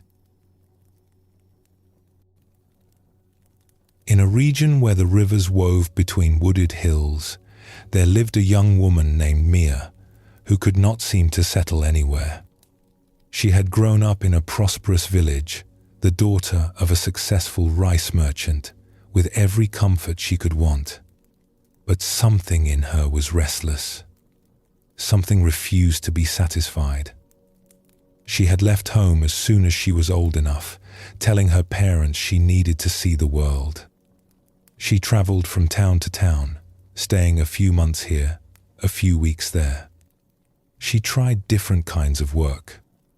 She met different kinds of people. But nothing held her. Nothing felt like home. The problem, as Mia understood it, was that everywhere was the same. The people were the same, with their small concerns and petty ambitions, their endless talk about weather and crops and other people's business. The work was the same everywhere she went, repetitive and meaningless, filling time without filling the emptiness inside her. The days blurred together into a grey sameness that made her want to keep moving, keep searching, keep hoping that the next place would be different. Sometimes she wondered if something was wrong with her. Other people seemed content with their ordinary lives. They married, had children, worked their land, and seemed satisfied. But Mia could not find that contentment. It was as if she had been born with a hunger that nothing could feed, a thirst that no water could quench. The only thing that brought any relief was the road itself, the movement from one place to another, the brief hope that came with each new horizon. She had been traveling for nearly 3 years when she came to a small village at the edge of the forest. It was not much to look at. A handful of houses clustered around a well, a few small fields stretching toward the dark line of trees. Mia almost passed through without stopping. It was the kind of place she had seen 100 times before. But she was tired. Her feet ached from the road. And there was an old woman sitting outside one of the houses, weaving a basket in the afternoon light. Something about the way the woman worked made Mia pause and look more closely. The woman's hands moved with a sureness that Mia had rarely seen. There was no hesitation, no wasted motion. The strips of bamboo seemed to know where they wanted to go, and the woman simply helped them get there. Her face was calm, almost serene. She looked like someone who had found exactly where she belonged. Mia approached without quite knowing why. "That is beautiful work," she said, nodding toward the half-finished basket. The old woman looked up with bright, curious eyes. "Thank you. I have been making baskets for 50 years. My hands know the way now. I just follow along." 50 years, Mia repeated. She could not imagine doing anything for 50 years. The thought made her feel suffocated. "You are a traveler," the woman observed. It was not a question. "Yes, I have been on the road for some time. And are you finding what you seek?" Mia was caught off guard by the directness of the question. "I do not know what I seek," she admitted. "I only know I have not found it." The old woman smiled gently and gestured to a wooden stool beside her. "Sit for a while. Rest your feet. My name is Hasu." Mia sat. She watched Hasu's hands continue their work, the bamboo strips bending and weaving, the basket taking shape. "I used to be a traveler too," Hasu said after a while. "When I was your age, I could not stay in one place. I thought peace was somewhere else. I thought happiness was waiting for me in the next town, the next valley, the next adventure. I searched for many years. What happened? Why did you stop?" Hasu's hands paused briefly, then continued. "I met an old basket weaver. She lived alone at the edge of a village, much like this one. I watched her work and saw something I had never seen before. A person who was completely at peace. Not because her life was exciting or her circumstances were special, but because she had stopped running." She looked at Mia with those bright eyes. "I asked her to teach me, not just basket weaving, but how to be at peace. She laughed and said they were the same thing. So I stayed. I learned to weave. And somewhere in the weaving, I found what I had been looking for all along." Mia felt something stir in her chest. A kind of recognition, or perhaps a longing. "What did you find?" "I found that peace is not somewhere else. It is not in the next village, or the next experience, or the next version of myself. It is here, in this moment, in this simple work of hands and breath and attention. I was running towards something that was never going to be found by running. It could only be found by stopping, by staying still long enough to let it catch up with me." She paused her weaving and held up the half-finished basket. "When I make a basket, I am not thinking about the next basket or the one after that. I am not wishing I were making something else or wondering if there is a better way to spend my time. I am here, with this bamboo, with these hands, with this moment. And in that presence, there is peace. Not dramatic, not exciting, but deep and steady and real." This is what the running was looking for. And running could never find it, because running is the opposite of presence. Mia sat with this for a long moment. The words disturbed her. They threatened the whole way she had been living, the whole story she had been telling herself about needing to search, needing to keep moving, needing to find the right place where she would finally feel at home. If Hasu was right, then Mia had wasted 3 years running in the wrong direction. "How can you be sure?" she asked. "How do you know you did not just give up? How do you know there is not something better waiting somewhere else?" Hasu laughed softly, a sound like wind through bamboo. "I do not know for certain. No one can know such things. But I know how I feel now compared to how I felt then. I was exhausted from running. I was always disappointed because nowhere was ever good enough. Now I am at peace. The days are simple. The work is satisfying. I am not waiting for something better because I am not comparing this moment to imaginary alternatives." She finished a section of weaving and held up the basket, examining her work. "You could stay for a while," she said. "Not forever if you do not want to, but long enough to learn whether there is anything here for you. Long enough to discover whether stopping might give you what running has not." Mia did not answer right away. Everything in her wanted to keep moving, to maintain the story of the search, to preserve the hope that the next place would be the right place. But something else in her was tired. Tired of the endless road. Tired of disappointment. Tired of looking for what she could not name. "I do not know how to stay," she said quietly. "I do not know how to stop." "No one does, at first," Hasu replied. "That is why we learn. We start by sitting still for an hour, then a day, then a week. We let the restlessness arise and we do not follow it. We feel the urge to run and we stay anyway.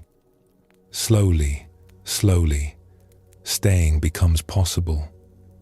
And in the staying, we find what the running was looking for." Mia stayed that night in the village, and the next day, and the day after that. She began to learn basket weaving, though her hands were clumsy and the work frustrated her.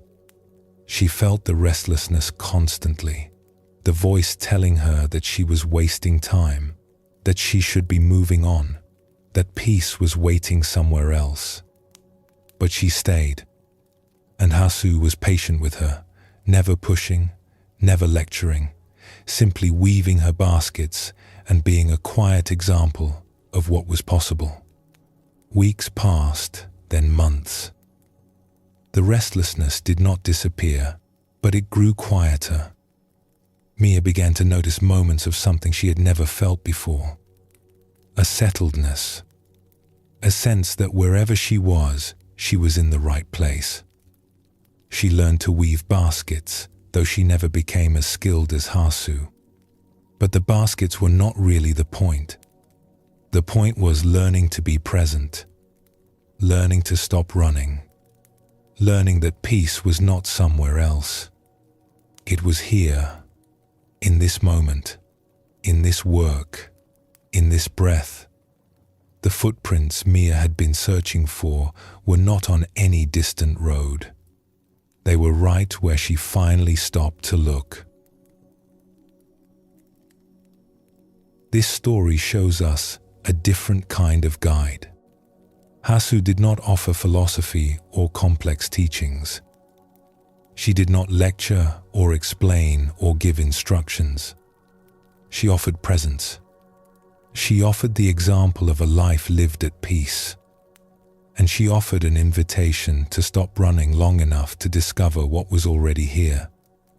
Zen speaks of transmission beyond words. The deepest teachings are not conveyed through lectures but through being. When we encounter someone who embodies peace, who lives from a place of stillness we have not yet found. Their very presence becomes a teaching.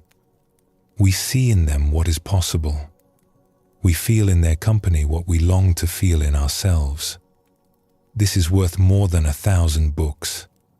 The Buddha's teaching emphasized finding one's own path, but he also surrounded himself with a community of practitioners. We need others on the journey, not to tell us what to do, but to show us what is possible, to walk beside us when the road is difficult, to remind us, through their own example, that what we seek can actually be found. The guides appear, one after another, each one offering what we need at that moment. Mia had been searching in the wrong direction. She thought peace was somewhere she had not yet been, in some place she had not yet discovered. But peace was waiting in the stopping, not the going. It was waiting in the simple work of hands and breath and attention. The guide appeared in the form of an old basket weaver who showed her, without many words, how to finally come home to herself. Take a gentle breath now. Feel yourself here, in this moment, wherever you are. Rest now in the truth that you are already where you need to be.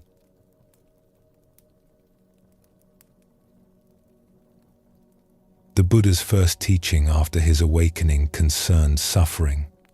He did not begin with joy or liberation or the beauty of enlightenment.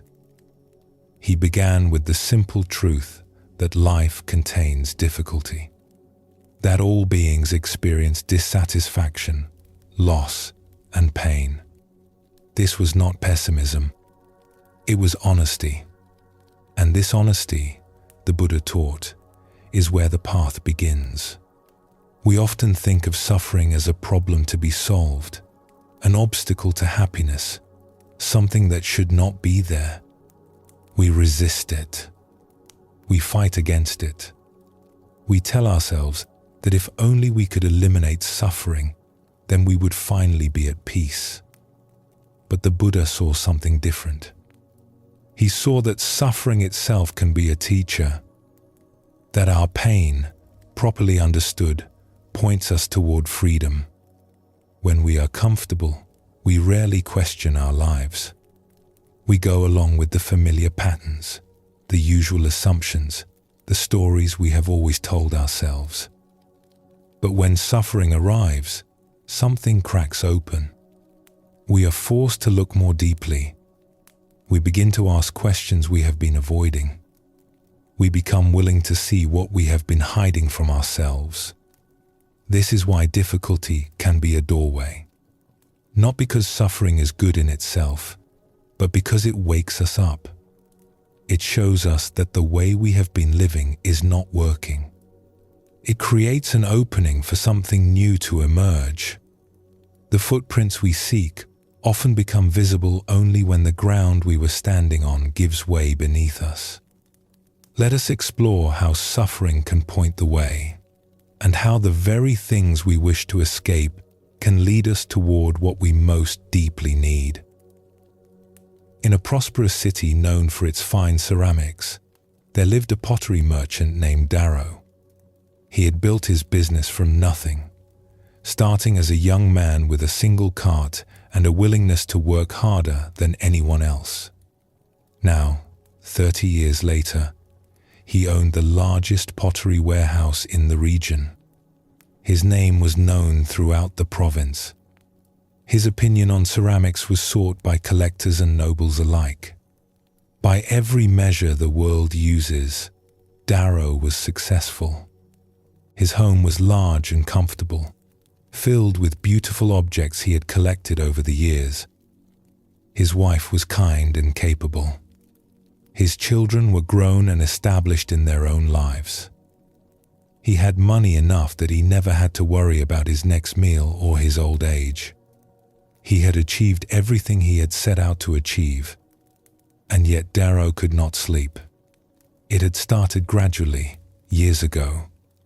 A few restless nights here and there, But over time, the sleeplessness had grown worse.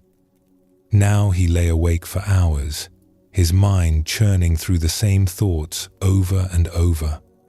Worries about his business, even though it was thriving. Fears about the future, even though he was secure.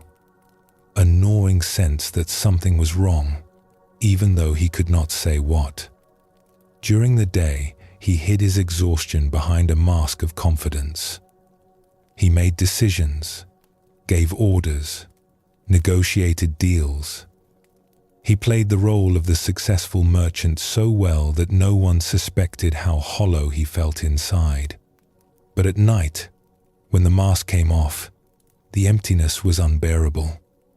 He tried everything he could think of. Herbal remedies from the apothecary, warm baths before bed, avoiding rich foods in the evening. He even consulted a doctor who found nothing wrong with his body and suggested that perhaps his mind was troubled. This made Darrow angry. His mind was not troubled. He was a successful man. Successful men did not have troubled minds. But the sleeplessness continued, and with it came a growing despair. What was the point of all he had built if he could not enjoy it? What good was success if it brought no peace? He had spent his whole life climbing a mountain, and now that he had reached the top, he found nothing there but wind and emptiness. One evening, unable to bear another sleepless night in his fine home, Darrow walked out into the city streets. He walked without direction, letting his feet carry him where they would. The streets were quiet at this hour, the shops closed, the market stalls empty. A few lanterns glowed in windows. Somewhere a dog barked once and fell silent. He found himself at the edge of the city, where a small temple stood in a grove of old trees. He had passed this temple countless times without ever entering. Temples were for the devout, for those seeking comfort in ritual and tradition. Darrow had always considered himself too practical for such things. But tonight, something drew him through the gate. The temple grounds were peaceful, lit by a few stone lanterns along the path. The main hall was dark, but a smaller building to the side showed light through its paper screens. Without quite knowing why, Darrow walked toward it.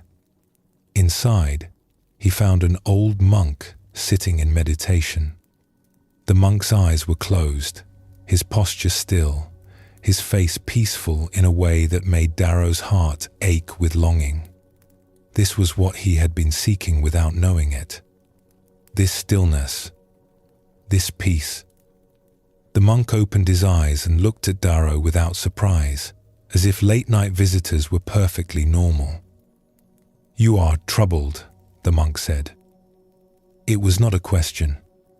Darrow sank down onto a cushion near the door. He had not planned to speak, but the words came anyway. "I have everything I ever wanted. A successful business, a comfortable life, a family that loves me, but I cannot sleep. I cannot find peace. There is an emptiness inside me that nothing fills. I have achieved everything, and it means nothing." He heard the bitterness in his own voice and felt ashamed. What right did he have to complain? There were people with real problems, real suffering. He was just a rich man who could not sleep. The monk nodded slowly. "You have discovered something important. Something many people never discover until it is too late." "What have I discovered? That success is meaningless? That I have wasted my life? No. You have discovered that what you were seeking cannot be found where you were looking. You sought peace in achievement, in accumulation, in the respect of others. These things are not bad, but they cannot give you what you truly need. You climbed the wrong mountain. Darrow felt a flash of anger. Then what is the right mountain? Where should I have been looking? The monk smiled gently. The peace you seek is not outside you. It is not something you can earn or buy or achieve. It is already here, already present, waiting for you to notice. But you have been so busy climbing that you never stopped to look. He gestured to the cushion across from him. Sit with me for a while. Do nothing. Seek nothing. Just sit and breathe and be here. Let the striving rest for a few moments. Darrow wanted to argue. He wanted to point out that doing nothing was not a solution, that problems required action, that his practical mind needed something more concrete than sitting and breathing. But he was so tired. Tired of trying. Tired of failing to find what he needed. So he moved to the cushion and sat. At first, his mind raced even faster than usual. Thoughts about his business, his sleeplessness, his frustration with this simple monk who probably knew nothing about the real world. Thoughts about how foolish he must look, a wealthy merchant sitting in a temple in the middle of the night. Thoughts about all the things he should be doing instead of sitting here doing nothing. But the monk said nothing. He simply sat, breathing quietly, present and peaceful. And somehow that silence, that stillness, began to seep into Darrow. Not because he was trying to be still, but because the monk's presence was like a calm lake, and Darrow was a stone that had been thrown into it. The ripples gradually settled. Gradually, almost imperceptibly, something shifted in Darrow. The racing slowed. The thoughts continued, but they seemed less urgent, less demanding. They arose and passed away, and he did not have to follow each one. He noticed his own breathing, the rise and fall of his chest, the simple fact that he was alive in this moment, in this small room, in the quiet of the night. He noticed the flickering of the lantern, the smell of incense, the distant sound of night insects. For just a few moments, the emptiness lifted. He felt something he had not felt in years. A sense of being okay, not because anything had changed in his life, not because his problems had been solved, but because he had stopped fighting. He had stopped striving. He had let himself simply be, without needing to achieve or fix or improve anything. The monk opened his eyes. There. Did you feel it? Darrow nodded, not trusting himself to speak. His eyes were wet, though he could not have said why. That peace is always available. It is what remains when you stop adding struggle to each moment. You cannot achieve it because it is not an achievement. You can only allow it. You have been trying so hard to find peace that your trying itself was blocking it. Darrow sat with this for a long time. The night deepened around them. The lantern flickered and steadied. My suffering brought me here, he finally said. If I had been sleeping well, if I had been content with my success, I would never have walked through your gate. Yes, the monk agreed. This is the gift of suffering. It shows us that the way we have been living is not working. It opens us to something new. Many people have everything you have and never question their lives. They stay comfortable and asleep. But your discomfort woke you up. It brought you here, to this moment, to this possibility. Darrow returned to the temple many times in the months that followed. He learned to sit in meditation, though his busy mind resisted at first. He learned to notice when he was striving and to let the striving rest. He learned that the emptiness he had felt was not a defect, but a messenger, pointing him toward what he had been missing. His business continued. His life continued. But something had changed at the center of it all. He had found a peace that did not depend on achievement or accumulation. A peace that was available in any moment, if he only stopped struggling long enough to notice it. And it had started with suffering, with sleepless nights and gnawing emptiness. The very things he had wished away had been the footprints leading him home. This story shows us how suffering can be a doorway rather than merely a burden. Darrow had everything the world says should make us happy, yet he was not at peace. His suffering was not a sign that something was wrong with him. It was a sign that something was right. It was his deeper self, calling him toward what he truly needed, refusing to let him stay asleep in comfortable numbness. The Buddha taught that the first step on the path is recognizing suffering. Not denying it, not running from it, not pretending everything is fine when it is not. Just seeing clearly that there is dissatisfaction, that something is not working, that the life we are living is not bringing us peace. This honest seeing is the beginning of freedom. Without it, we stay asleep, going through the motions, never questioning the assumptions that keep us stuck. We can live our entire lives on the surface, never diving into the depths where true peace waits. Zen speaks of the great doubt as essential to awakening. This is not skepticism or negativity. It is the genuine questioning that arises when our usual answers stop working, when success does not bring peace, when achievement does not bring satisfaction, when everything we thought we wanted leaves us empty and wondering what the point of it all might be. In that doubt, in that dissatisfaction, something can open. We become willing to look in new directions.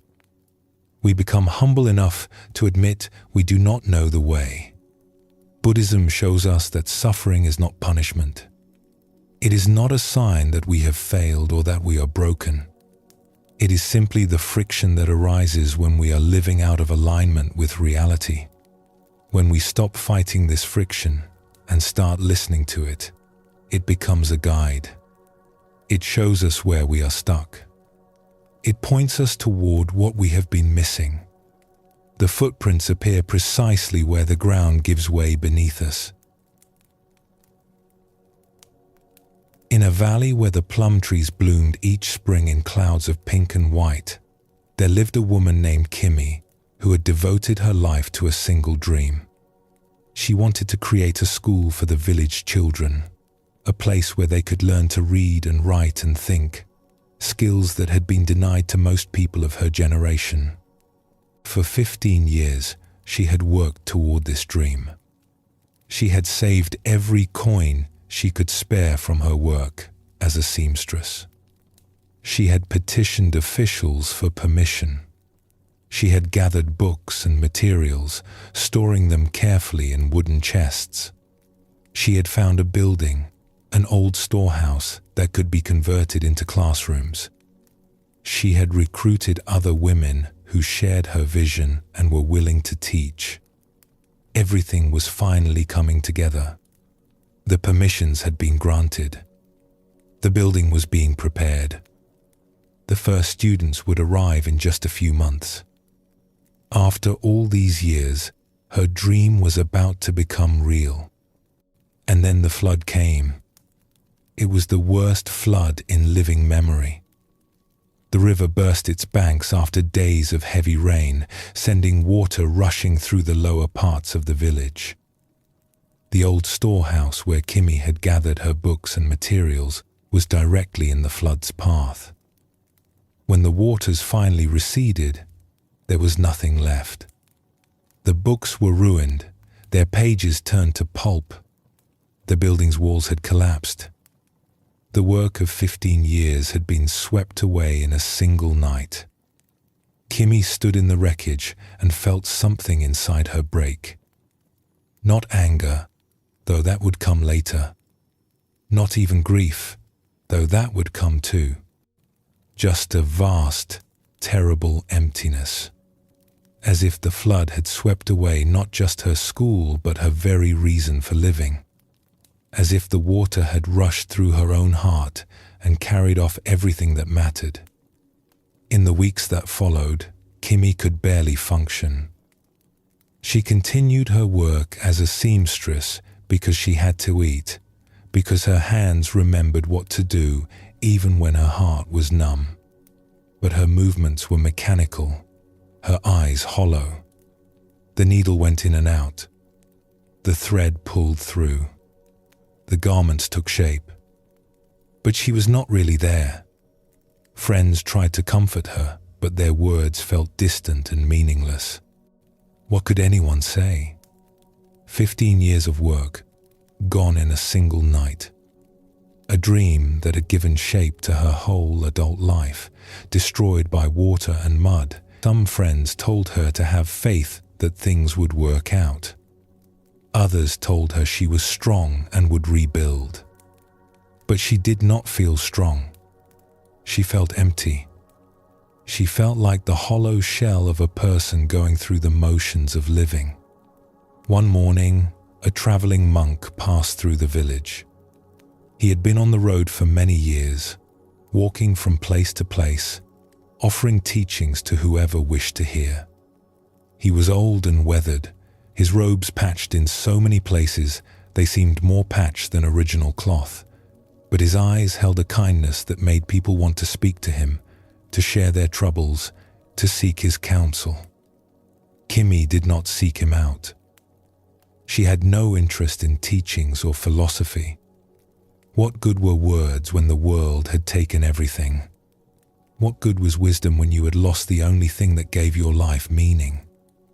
But the monk found her anyway, sitting outside her small home in the morning light, staring at nothing, her hands idle in her lap for once. "You have lost something precious," he said, settling onto a stone near her. Kimmy looked at him with dull eyes. "My life's work. My dream. Everything I cared about." The monk nodded. "I heard about the flood. I am sorry for what was lost. Sorry does not rebuild a school. Sorry does not bring back 15 years of work." "No," the monk agreed. "It does not. Nothing can bring back what is gone. That is the nature of things. They arise and they pass away. Even our greatest works, even our most precious dreams." Kimmy felt anger flicker inside her. "Is that your teaching? That nothing lasts, so why bother caring? I have heard such philosophy before. It brings no comfort." The monk smiled gently. "That is not my teaching. I do not say that caring is pointless. I say that loss is part of life, not a mistake or a punishment. When we resist this truth, we add suffering to suffering. But when we accept it, something surprising can happen." "What can possibly happen?" "My school is gone. My dream is dead. Dreams can die and be reborn. Buildings can be destroyed and rebuilt. The flood took your materials and your storehouse. Did it take your knowledge? Did it take your love for the children? Did it take the other women who shared your vision?" Kimmy was silent. She had not thought about it this way. She had been so lost in what was gone that she had not considered what remained. "The dream is not the building," the monk continued. "The dream is not the books, though books are helpful. The dream is something that lives in you, in your heart and mind. The flood could not touch that. It is still here, waiting for you to notice it. Kimmy felt something shift, just slightly, in the heaviness that had been crushing her. But how do I begin again? I am not young anymore. I do not have another 15 years to save and gather and prepare. Perhaps you do not need 15 years. Perhaps the first school was preparation for a different kind of beginning. You know now what is possible. You have allies who believe in the vision. You have learned lessons that only experience can teach. The flood took things that can be replaced. It could not take what truly matters. The monk reached into his bag and pulled out a small, worn book. Its pages were yellowed with age, its binding frayed. This was given to me many years ago by a teacher who had lost everything in a fire. His library, his manuscripts, the work of his lifetime. He told me that the fire was the greatest teaching he ever received. It showed him that his attachment to things had been obscuring his understanding of what truly mattered. After the fire, he became a greater teacher than before because he was no longer holding on so tightly. He offered the book to Kimmy. He gave me this one book that survived the fire. He said it was enough. He said that sometimes losing everything shows us how little we actually need. Kimmy took the book with trembling hands. She did not open it. She just held it, feeling its weight, its realness. I wanted to give up, she said quietly. I wanted to stop caring about anything because caring leads to loss. Yes, that is one response to suffering. To close down. To protect ourselves by not wanting anything. But there is another way. We can let the loss open us instead of close us. We can let it teach us what matters and what does not. We can let it make us wiser and more compassionate, not harder and more bitter. He rose to leave, adjusting his pack on his shoulders. Your dream is not dead. It is waiting. The flood cleared away what could be cleared. What remains is essential. Build from there. And perhaps this time, build with open hands, knowing that everything you create will someday pass away. This knowing does not make the building less worthwhile. It makes it more precious, more honest, more true. Kimmy watched him walk away down the dusty road. She sat for a long time with the old book in her hands, feeling the shift that had begun inside her. The emptiness was still there, but it was different now. It was not only loss, it was also space. Space where something new could grow. In the months that followed, Kimmy did begin again. Not by trying to recreate what was lost, but by starting fresh with what remained. She gathered the women who had shared her vision. They met in borrowed rooms, in homes, under trees, when the weather was good. They taught with whatever books they could find, and when there were no books, they taught from memory and experience. The school that eventually emerged was simpler than what Kimmy had originally planned, but it was also stronger. Built not on accumulated materials but on shared commitment. Built with open hands, knowing that it too would someday pass away. And in that openness, there was a freedom Kimmy had never known before. A peace that did not depend on things going according to plan. The flood had taken everything, and in taking everything, it had shown her what could not be taken. The dream was still alive. It had simply found a different form. This story shows us how loss can become a doorway to deeper understanding. Kimmy's dream was not destroyed by the flood. It was transformed. The suffering she experienced became a teaching, showing her the difference between what is essential and what is merely helpful. The Buddha taught that attachment is the root of suffering. This does not mean we should not care about anything. It means we should hold our caring with open hands, knowing that everything changes, everything passes, everything transforms. When we cling tightly to how things should be, we suffer when they change. When we hold our dreams loosely, we can adapt when circumstances shift. Zen teaches that obstacles are the path. The things that seem to block our way are often exactly what we need to encounter. They break our rigid expectations. They force us to be creative. They show us capacities we did not know we had. The flood that destroyed Kimmy's storehouse also cleared away assumptions that had been limiting her vision. Buddhism shows us that every ending contains a beginning. The falling leaves of autumn become the soil that feeds spring growth. The crumbling of old forms makes space for new ones to emerge. When we can see our losses this way, not as endings but as transformations, the suffering we feel becomes bearable. It becomes meaningful. It becomes a footprint on the path. Take a gentle breath now. Feel yourself held by this moment exactly as it is.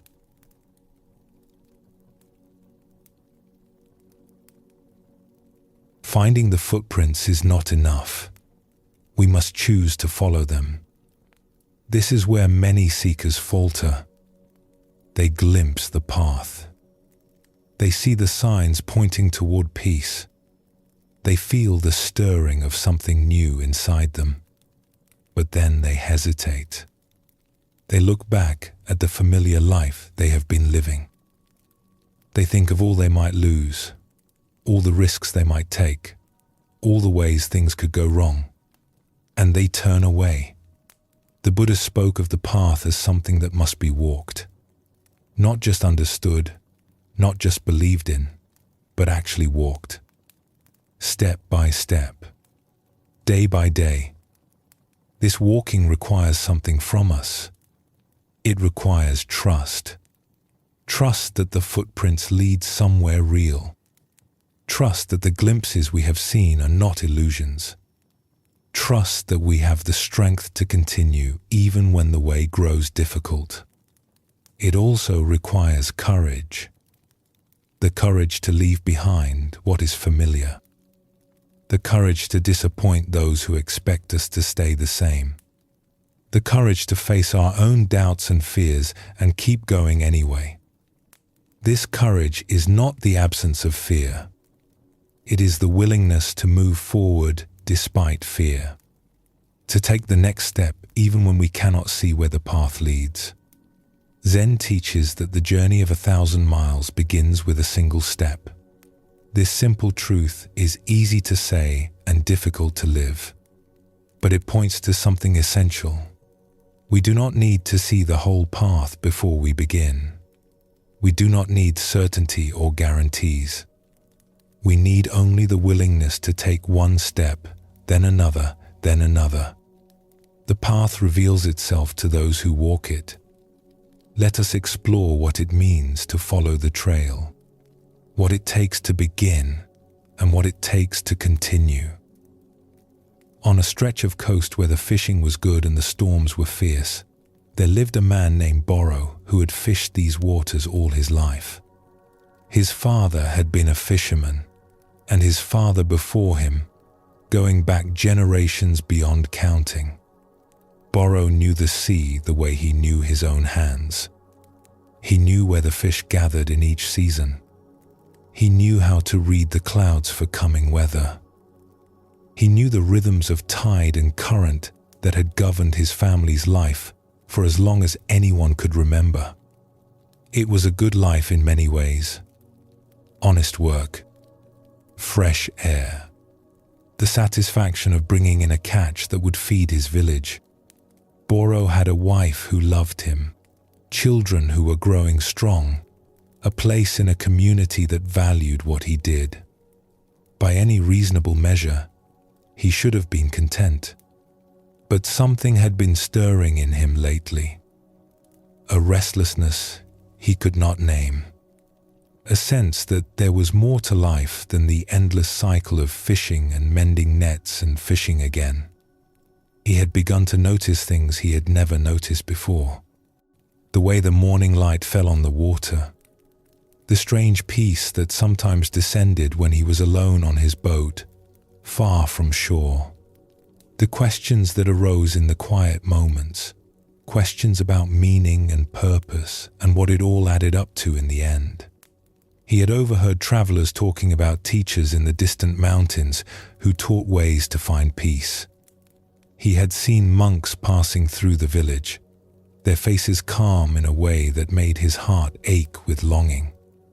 He had found himself lingering at the edge of their teachings when they stopped to speak in the village square, hungry for something he could not quite name. The footprints were there. He could see them clearly now. They pointed towards something different, something that called to a part of him he had not known existed. But following them would mean change. It would mean leaving, at least for a time, the only life he had ever known. It would mean disappointing people who depended on him, who expected him to be what he had always been. The fear held him back. What if he was wrong? What if this restlessness was just foolishness, a middle-aged man's fantasy about a life he was not meant to live?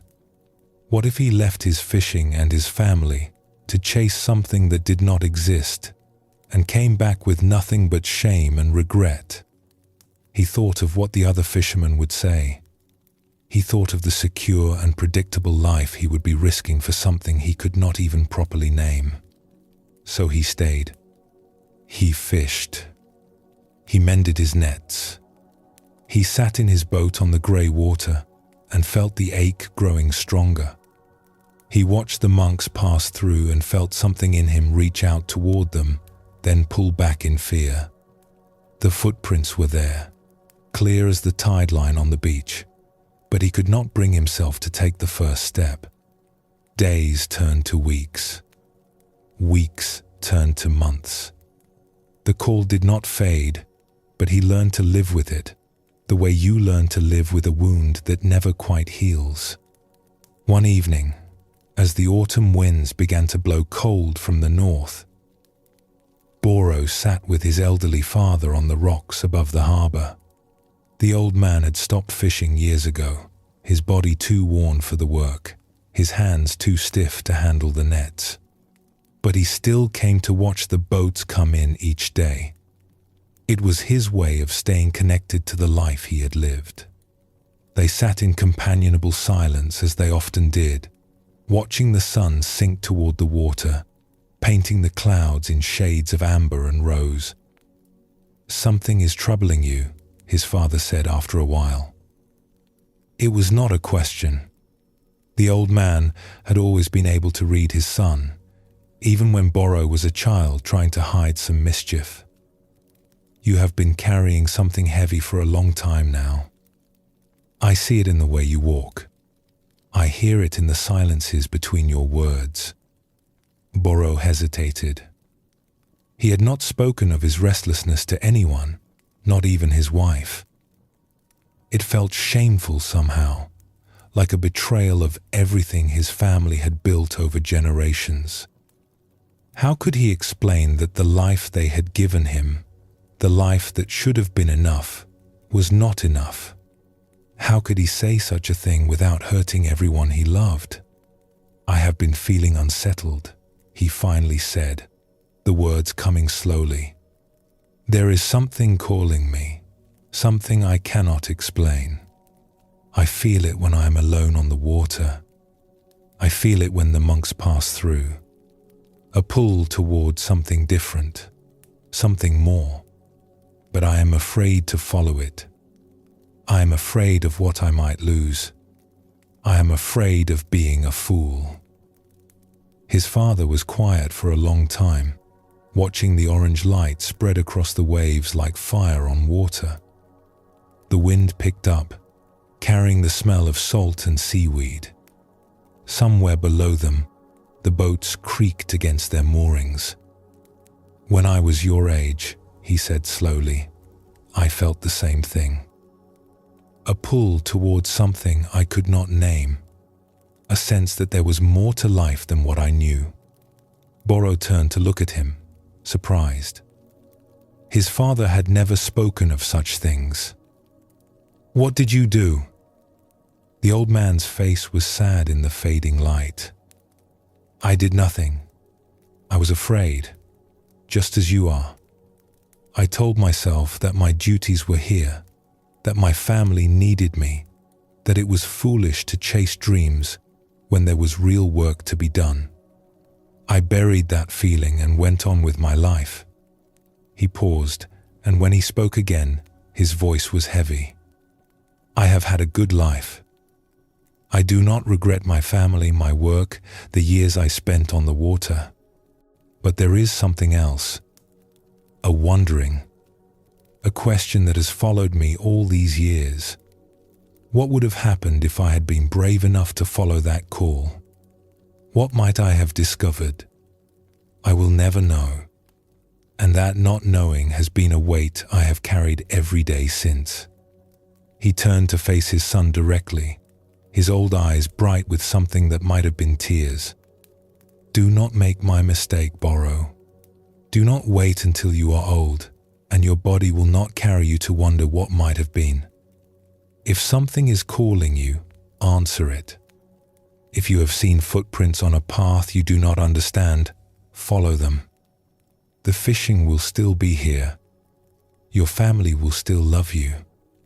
But this call, this stirring in your heart, it may not wait forever. It may grow quiet if you ignore it too long, and then you will be left, as I have been left, with nothing but questions." Boro sat with his father's words long after the old man had gone to bed. He watched the stars emerge over the dark water. He felt the fear that had been holding him back, the comfortable weight of the familiar life, the 1,000 reasons to stay where he was. But he also felt something else now, the weight of his father's regret, the cost of not following, the knowledge that turning away from the call would not make it disappear. It would only add the burden of wandering to all the other burdens he carried. The next morning, Boro spoke with his wife. He told her everything he had been feeling, everything he had been afraid to say. She listened without interrupting, and when he finished, she took his hands in hers. "I have seen this in you," she said. "I have watched you become more distant, more troubled. I did not know what was causing it, but I knew something was pulling at you." She squeezed his hands. "Go. Find what you are looking for. We will be here when you return. And perhaps you will come back with something that helps all of us." Boro left the next week. He did not know where he was going exactly, only the direction. Toward the mountains, toward the teachers he had heard about, toward whatever was calling him. The journey was harder than he expected. He was used to the sea, not the land. His legs ached from walking paths that went up instead of rolling with waves. He slept in strange places and ate unfamiliar food. There were moments when he wanted to turn back, when the fear rose up and told him he was a fool for leaving everything he knew. But he kept walking. One step, then another, following the footprints he had finally decided to trust. This story shows us what it costs to begin and what it costs not to begin. Boro's father carried the weight of an unanswered call for his entire life. That weight shaped him in ways he could not fully see until he was old and looking back. His gift to his son was the honesty to share this regret, to say what he had never said before. In doing so, he gave Boro something precious, the chance to choose differently. The Buddha left his palace and his family to seek the truth. This was not abandonment or selfishness.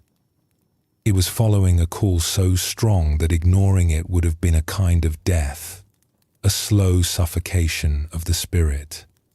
Many of us feel smaller versions of this call, a pull towards something we cannot name, a restlessness that will not be satisfied by the life we are living, a sense that we are meant for something more, though we cannot say what. The question is whether we will have the courage to follow. Zen teaches that hesitation is itself a form of answer. When we see the footprints and do not follow, we are choosing. We are choosing the familiar over the unknown, the comfortable over the challenging, the life we have over the life that might be possible. This is not necessarily wrong. There are times when staying is the right choice, when duty and love require us to remain where we are. But we should make this choice consciously, knowing what we are choosing and what we are releasing. Boro's father did not choose consciously. He let fear decide for him, and he lived with the wondering for the rest of his days. Buddhism shows us that the path requires commitment, not blind faith that ignores doubt, but a willingness to take the next step, even when we cannot see where it leads. This commitment is tested again and again as we walk. The doubts return. The fears arise. The old life calls us back, with its promise of comfort and familiarity. Each time, we must choose again. Each time, we must find the courage to continue. The footprints do not carry us. We must walk them ourselves, one step at a time, trusting that the path will support us. In a village nestled among hills covered with tea plants, there lived a young woman named Pira, who had always been different from the others. While her friends were content with the life the village offered, Pira was always asking questions. Why were things the way they were? What lay beyond the hills? Was there more to life than planting and harvesting and growing old in the same place where you were born? Her questions made the other villagers uncomfortable.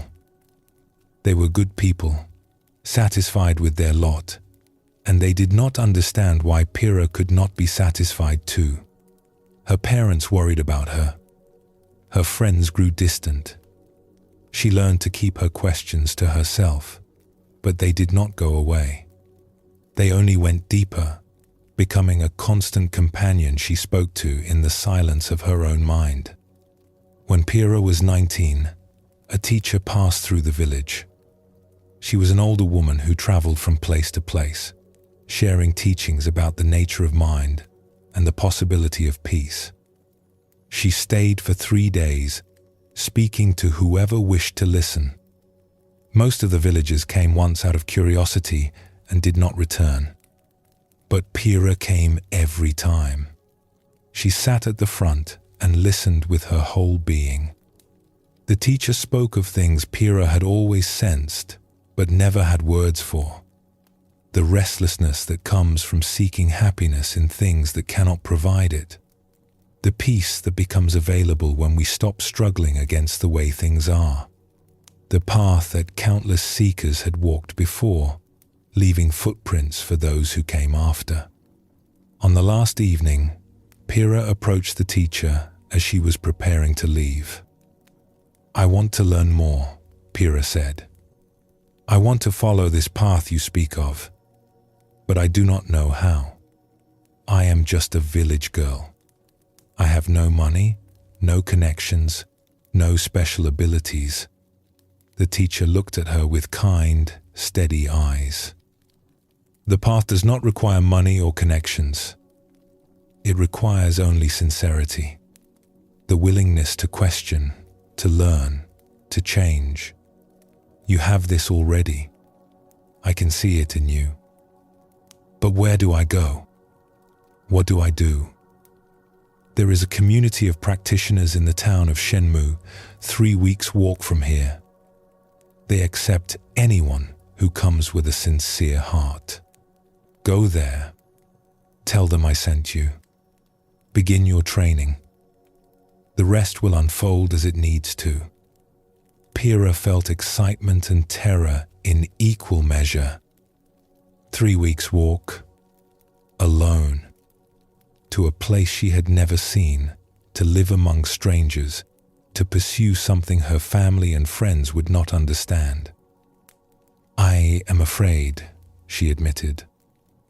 The teacher smiled. Of course you are. Fear is natural when we face the unknown. But fear is not a reason to stay where we are. It is just a feeling, like any other feeling. It arises and it passes. You do not have to obey it. You can feel the fear and take the step anyway. She placed a hand on Pira's shoulder. The path is real. The footprints are there. You have seen them. Now you must decide whether you will follow them or spend your life wondering what might have been. Pira left 3 days later. She told her parents she was going to study in a distant town, which was true in a way, though not the way they understood it. Her mother cried. Her father was silent and confused. Her friends looked at her as if she had lost her mind. The journey was longer and harder than she had imagined. She had never been more than a day's walk from her village. The world she knew was small and familiar, bounded by the tea-covered hills she had looked at every day of her life.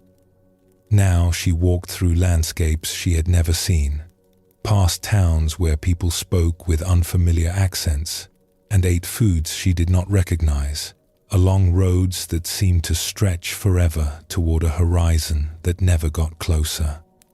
She walked through rain that soaked her to the bone, and had to shelter under trees until it passed. She walked through heat that made her head spin and had to rest in the shade of roadside shrines. She slept in fields when she could find no shelter, wrapped in her thin blanket, listening to sounds she could not identify. She ate sparingly, making her small supply of food last as long as possible, sometimes going a full day with nothing but water. There were nights when she lay under the stars and wondered what she was doing. She thought about turning back. She thought about the comfortable life she had left behind, the warmth of her mother's kitchen, the safety of the familiar, the ease of being what everyone expected her to be. She thought about what she would say if she returned now, how she would explain her failure, how she would live with the knowledge that she had not been strong enough. The fear came in waves, sometimes so strong she could barely breathe. It whispered to her in the darkness. It told her she was foolish, that she was not special, that the teacher had been wrong to see something in her, that she would arrive at Shenmu and be turned away, that she would end up alone and lost with nowhere to go. But she kept walking.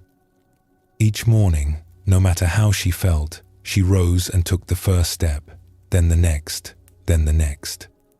She remembered what the teacher had said. Fear is just a feeling. It arises and it passes. You do not have to obey it. Somewhere in the second week, something began to shift.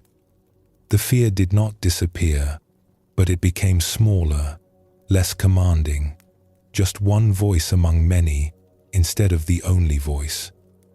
Pira realized that she had been afraid her whole life, afraid of her own questions, afraid of being different, afraid of wanting something her world did not understand, afraid of discovering that she was wrong about everything. The walking was teaching her that she could feel afraid and still move forward. That courage was not the absence of fear, but the willingness to act despite it. That her legs would carry her even when her heart was trembling. When she finally arrived at Shenmu, exhausted and travel-worn, she found the community the teacher had described. Simple buildings around a courtyard, people in plain robes going about their work with a quiet purposefulness. When she explained who had sent her, she was welcomed with warmth and given a place to stay. The training was difficult. There were hours of sitting in meditation when her legs ached and her mind raced. There were teachings she did not understand and practices that seemed pointless. There were moments when she felt completely lost, when she wondered if she had made a terrible mistake. But she stayed. She sat through the difficulty. She asked questions when she did not understand. She let herself not know, let herself be a beginner, let herself fail and try again. Slowly, over months that stretched into years, something began to change in her. The restlessness that had driven her all her life began to settle. The questions that had tormented her began to find, if not answers, then a different relationship. She was not the same person who had left the village. She was becoming something new. And it had all started with a decision to follow the footprints. A decision to trust that the path was real, even when she could not see where it led. A decision to take one step, then another, until the journey became her life. This story shows us what persistence looks like on the path. Pira did not find instant answers or immediate peace. She found difficulty, doubt, and moments when turning back seemed like the only sensible choice. She found exhaustion and loneliness and fear. But she kept walking. She kept showing up. She let the path shape her, even when the shaping was painful. And slowly, through the simple act of continuing, she became someone new. The Buddha taught that the path is gradual. We do not leap from confusion to clarity in a single bound. We take many small steps, each one building on the one before. There are setbacks and difficulties. There are times when we seem to be going backward instead of forward, when the progress we thought we made dissolves into doubt. But if we keep walking, if we keep following the footprints, we slowly become different. We slowly become free. The transformation happens not in spite of the difficulty, but through it. Zen emphasizes just this, showing up. The elaborate philosophies and profound experiences matter less than the simple act of continuing. Sitting when you do not want to sit. Walking when your legs are tired. Staying with the practice when it seems pointless and you cannot remember why you started. This persistence is not glamorous. It does not make for exciting stories, but it is what actually works. It is what actually transforms us. The path reveals itself to those who walk it, not to those who merely think about walking. Buddhism shows us that trust deepens through walking. At the beginning, we follow the footprints with little more than hope and longing. We trust because we have glimpsed something, because something calls us, because staying where we are has become unbearable. But as we walk, as we persist through difficulty, the trust becomes something more solid. We see that the path is real because we are living it. We know that peace is possible because we are beginning to taste it. The footprints we followed on faith become the ground beneath our feet. What was hope becomes knowledge. What was belief becomes experience. Take a gentle breath now and just pause for a moment.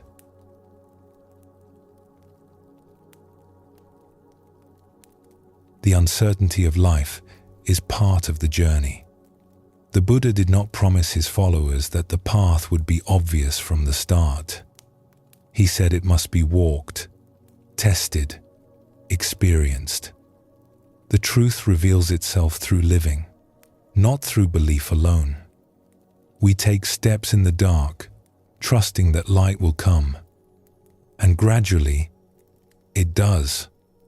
As we walk, as we continue following the signs we have glimpsed, something begins to change. The footprints that seemed so faint become clearer. The path that felt imaginary becomes solid beneath our feet. We look back at where we have been and see, with growing wonder, that the trail was there all along. Every step we took was on the path, even the steps we thought were mistakes. Every doubt we felt was part of the journey. Every moment of confusion was leading us forward. This is how the path becomes real. Not all at once, but gradually, through the accumulated evidence of our own experience. We began with hope. We continue with something stronger. A knowing that comes not from books or teachers, but from walking the ground ourselves. Zen speaks of this as the confirmation that arises from practice. We hear the teachings and we wonder if they are true. We try the practices and we doubt whether they are working. But if we persist, if we keep following the footprints, there comes a time when we no longer wonder. We know, not because someone told us, but because we have lived it. The path that seemed like a possibility becomes the path we are walking. The peace that seemed like a distant dream becomes the peace we are beginning to taste. Tonight, as we come to the end of our journey together, let us explore how the path becomes real. In a town where the river met the sea, there lived a tea house owner named Nori, who had been following the footprints for many years. She had not always been a seeker. For the first half of her life, she had been like most people, busy with the demands of daily existence, too occupied to wonder about deeper things. She had inherited the tea house from her mother, who had inherited it from her mother before her. It was a modest place, a few low tables in a room overlooking the water, where travelers and locals came to rest and drink tea and watch the boats pass by. Nori had run it capably, serving her customers with efficiency, if not particular warmth. It was work. It paid the bills. It filled the hours. She did not expect more from it than that. The change had begun quietly, so quietly she almost did not notice. It started with a regular customer, an elderly man who came each afternoon to sit by the window and drink his tea in silence. He was unremarkable in most ways. His clothes were simple. His face was weathered by years. He never said much, just ordered his tea, watched the water, and sat in a stillness that seemed to fill the space around him. Nori had served many customers over the years, but something about this man was different. When she brought him his tea, she felt herself slow down. The rush that usually propelled her through her days would ease for a moment. She would set down the cup and feel, just briefly, as if nothing else existed. Just this moment. Just this cup. Just this quiet man looking out at the river. She began to look forward to his visits. Not because they talked, for they rarely exchanged more than a few words, but because, in his presence, something in her settled. The endless chatter in her mind would quiet. The worries that usually crowded her thoughts would recede. She felt more herself, though she could not have explained what that meant. One afternoon, after months of these silent visits, Nori gathered the courage to ask him a question. "Forgive me," she said, setting down his tea. But I have noticed something about you. You seem so peaceful, so at ease. I have run this tea house for 20 years, and I have never seen anyone sit the way you sit. What do you know that I do not? The old man looked at her with kind eyes. He was quiet for a moment, as if considering whether to speak. I have been practicing for a long time, he finally said. Watching my mind, learning to be present, following footprints that were left by those who came before me. Practicing what? Following what footprints? He smiled gently. There is a path, a way of being that leads to peace. I did not believe it at first. I thought peace was for monks and hermits, not for ordinary people like me. But I was wrong. The path is for anyone who wishes to walk it. The footprints are everywhere. Once you learn to see them, Nori felt something stir in her chest. A recognition, a longing she had not known she carried. How do I find these footprints? How do I begin? The old man gestured to the cup of tea between them. You have already begun. You notice something. You asked a question. This is how it starts. He lifted the cup and held it in both hands, feeling its warmth. The footprints are in this moment. In the attention you bring to pouring tea. In the pause between one task and the next. In the willingness to be here, now, instead of lost in thoughts about elsewhere. He took a sip of tea, then set the cup down carefully. I cannot give you the path. I can only point toward it. But if you are sincere, if you truly wish to find peace, you will discover that the footprints are already all around you. You have been walking past them your whole life. Now you are beginning to see them. That conversation changed everything for Nori. Not dramatically, not all at once, but in the way that water changes stone. Slowly, persistently, irrevocably. She began to pay attention in ways she never had before. When she poured tea, she noticed the pouring. When she wiped the tables, she felt the cloth in her hand, the smooth wood beneath it. When customers spoke to her, she listened not just to respond, but to truly hear. Small changes, barely visible to anyone watching. But something was shifting inside her. The old man continued to come each afternoon. Sometimes he would offer a word or two of guidance. Notice when your mind wanders. Come back to what is here. Do not judge yourself for losing the way. Just return. Again and again, return. But mostly, he simply sat in his peaceful silence, and that silence taught her more than any words could have. She sought out other sources of learning. She found books about meditation and read them late at night after the tea house closed. She attended talks by teachers who passed through the town. She began to sit in silence each morning before opening, just for a few minutes at first, then longer. The practices were simple. The path was not complicated. But walking it day after day, year after year, that was the work. That was where the transformation happened. There were times of doubt, times when the practice felt pointless and she wondered if she was fooling herself. Times when old habits surged back and she felt as lost as ever. Times when she thought about giving up, going back to the life she had lived before, the life of busyness and distraction that at least had the comfort of being familiar. But she kept going.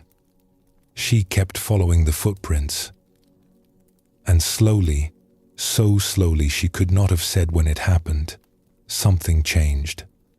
The restlessness that had always been with her began to settle. The dissatisfaction that had colored everything began to lift. She found herself content in ways she had never been content before. Not because her circumstances were different. The tea house was the same. The customers were the same. The work was the same. But she was different. She was present in her own life in a way she had never been. Years passed. The old man eventually stopped coming. Nori heard that he had moved to the mountains to spend his final years in a small hermitage. She never saw him again, but she did not need to. He had given her the gift of pointing, and she had walked far enough on the path that she no longer needed someone to show her the way. One evening, a young traveler stopped at her tea house. She was weary from the road, her clothes dusty, her face tight with some unnamed worry. Nori served her tea and sat with her for a moment, as she often did now with customers who seemed to need company. "You seem troubled," Nori said gently. The young woman looked up with tired eyes. "I am searching for something. I do not even know what. I just know that life as I have been living it is not enough. I feel like there must be more, but I do not know where to find it." Nori smiled. She remembered feeling exactly this way, many years ago, before the old man had first pointed her toward the footprints. "Tell me," she said, "have you ever noticed how it feels to truly pay attention to something? Not while thinking about other things, but completely? Just one thing, filling your whole awareness?" The young woman considered this. "I do not think I have. My mind is always busy. Always somewhere else. That busyness is what hides what you are seeking. The peace you long for is not somewhere else. It is here, in this moment, waiting for you to notice. But the busy mind keeps you from seeing it." She pushed the teacup closer to the young woman. "Try something. Pick up this cup. Feel its weight in your hands. Feel the warmth of the tea through the clay. Do not think about it. Just feel it." The young woman picked up the cup. She held it, frowning slightly with concentration. "What do you notice?" Nori asked. "It is warm. Heavier than I expected. The surface is a little rough." "Good. Now take a sip. But do not drink the way you usually drink. Drink as if this were the first cup of tea you had ever tasted. Notice everything." The young woman raised the cup to her lips and drank. Something in her face softened. The tightness around her eyes eased just slightly. "There," Nori said. "That moment of attention, that is the beginning. That is the first footprint. The path you are seeking starts right here, with something as simple as truly tasting your tea." The young woman looked at her with wonder. "But how does drinking tea lead to peace? How does noticing things change anything?" Nori laughed softly. "I asked the same question many years ago. A wise man told me that the footprints are everywhere, once you learn to see them. I did not understand what he meant, but I followed his guidance. I practiced noticing. I practiced being here. And over time, slowly, the path became clear." She gestured to the tea house around them, the simple wooden walls, the view of the river in the fading light, the steam rising from the pot. "I have run this tea house for over 30 years now. The work has not changed, but I have changed. I used to serve tea while thinking about 100 other things. Now I serve tea. Just this cup. Just this customer. just this moment. And in that simplicity, there is peace. Not because the circumstances are special, but because I am finally here to experience them. The young woman was quiet for a long moment. How do I continue? How do I find more footprints? You pay attention. You notice when your mind pulls you away, and you come back. Again and again, you come back to what is here. That is the whole practice. It sounds simple, and it is simple, but it is also the work of a lifetime. Each time you return to the present moment, you are taking a step on the path. Each moment of true attention is a footprint showing you the way. Nori rose to attend to another customer who had just arrived. But before she left, she placed her hand briefly on the young woman's shoulder. "The path is real," she said. "I know because I have walked it. The peace you seek is real. I know because I have found it. Not perfectly, not completely, but enough to know it exists. Enough to know that every step you take toward it is worthwhile." She smiled. "You came here looking for something. Perhaps you have found the first footprint. Trust the path. It has been walked by countless seekers before you, and it will be walked by countless more after. You are not alone on this journey." This story shows us where the path can lead. Nori began where many of us begin, with a glimpse, a question, a longing for something more. She followed the footprints with patience and persistence, through doubt and difficulty, for many years. And what she found was not a dramatic transformation, but a quiet revolution. She became present in her own life. She found peace not by escaping her circumstances, but by fully inhabiting them. The Buddha taught that the path is available to everyone, not just monks or scholars or those with special gifts. Anyone who sincerely follows the footprints can find what Nori found. The peace that comes from presence, the freedom that comes from no longer running away from this moment, the simple joy of being fully here, now, in whatever life offers. Zen shows us that the extraordinary is hidden in the ordinary. Serving tea, wiping tables, watching boats pass on the river. These simple activities become doorways to awakening when we bring our full attention to them. We do not need to seek far away. We do not need to climb distant mountains or find secret teachings. The path is here. The footprints are in this very moment, waiting for us to see them. Buddhism teaches that the journey has no final destination, only deepening. Nori did not arrive at some point where the practice was complete and she could stop. She continued walking, continued paying attention, continued returning to the present moment. This is the nature of the path. It is not about reaching an end. It is about walking with ever greater presence, ever deeper peace, ever more complete engagement with the life we have been given. The footprints that seemed so faint at the beginning of our journey tonight have become clearer. The path that seemed uncertain has revealed itself. We have explored how the signs appear, how we learn to see them, how nature teaches us, how guides point the way, how suffering opens doors, how courage carries us forward.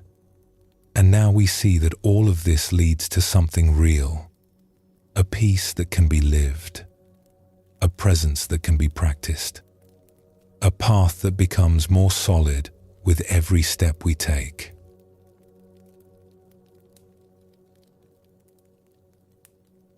As we come to the end of our time together tonight, let yourself settle even more deeply into rest. We have explored the discovery of the footprints. We have seen how the signs appear through people and words, through nature and guides, through the very difficulties we wish to escape. We have felt what it means to learn, to see, to find the courage to follow, to persist when the way grows hard. And we have arrived at the simple truth that the path is real. It has been walked by countless seekers before us, and it waits for us now, clear and patient, ready to receive our next step. You do not need to remember all of this. The stories and teachings have done their work. They have settled into you like seeds falling onto quiet earth. In their own time, in their own way, they will grow. For now, there is nothing more to do. The footprints have been found. The direction is clear. You can rest now, trusting that the path will still be there when you wake. Trusting that each moment of presence, each breath of awareness, is itself a step on the way. Sleep will come when it is ready. There is no need to chase it. Simply allow yourself to be here, held by this night, held by the ancient wisdom that has guided seekers for thousands of years. You are part of that great river of seekers now. You are walking where others have walked. You are never alone. The path is real, and you are already on your way. Sleep well, and thank you for joining us here at Sleepy Monk.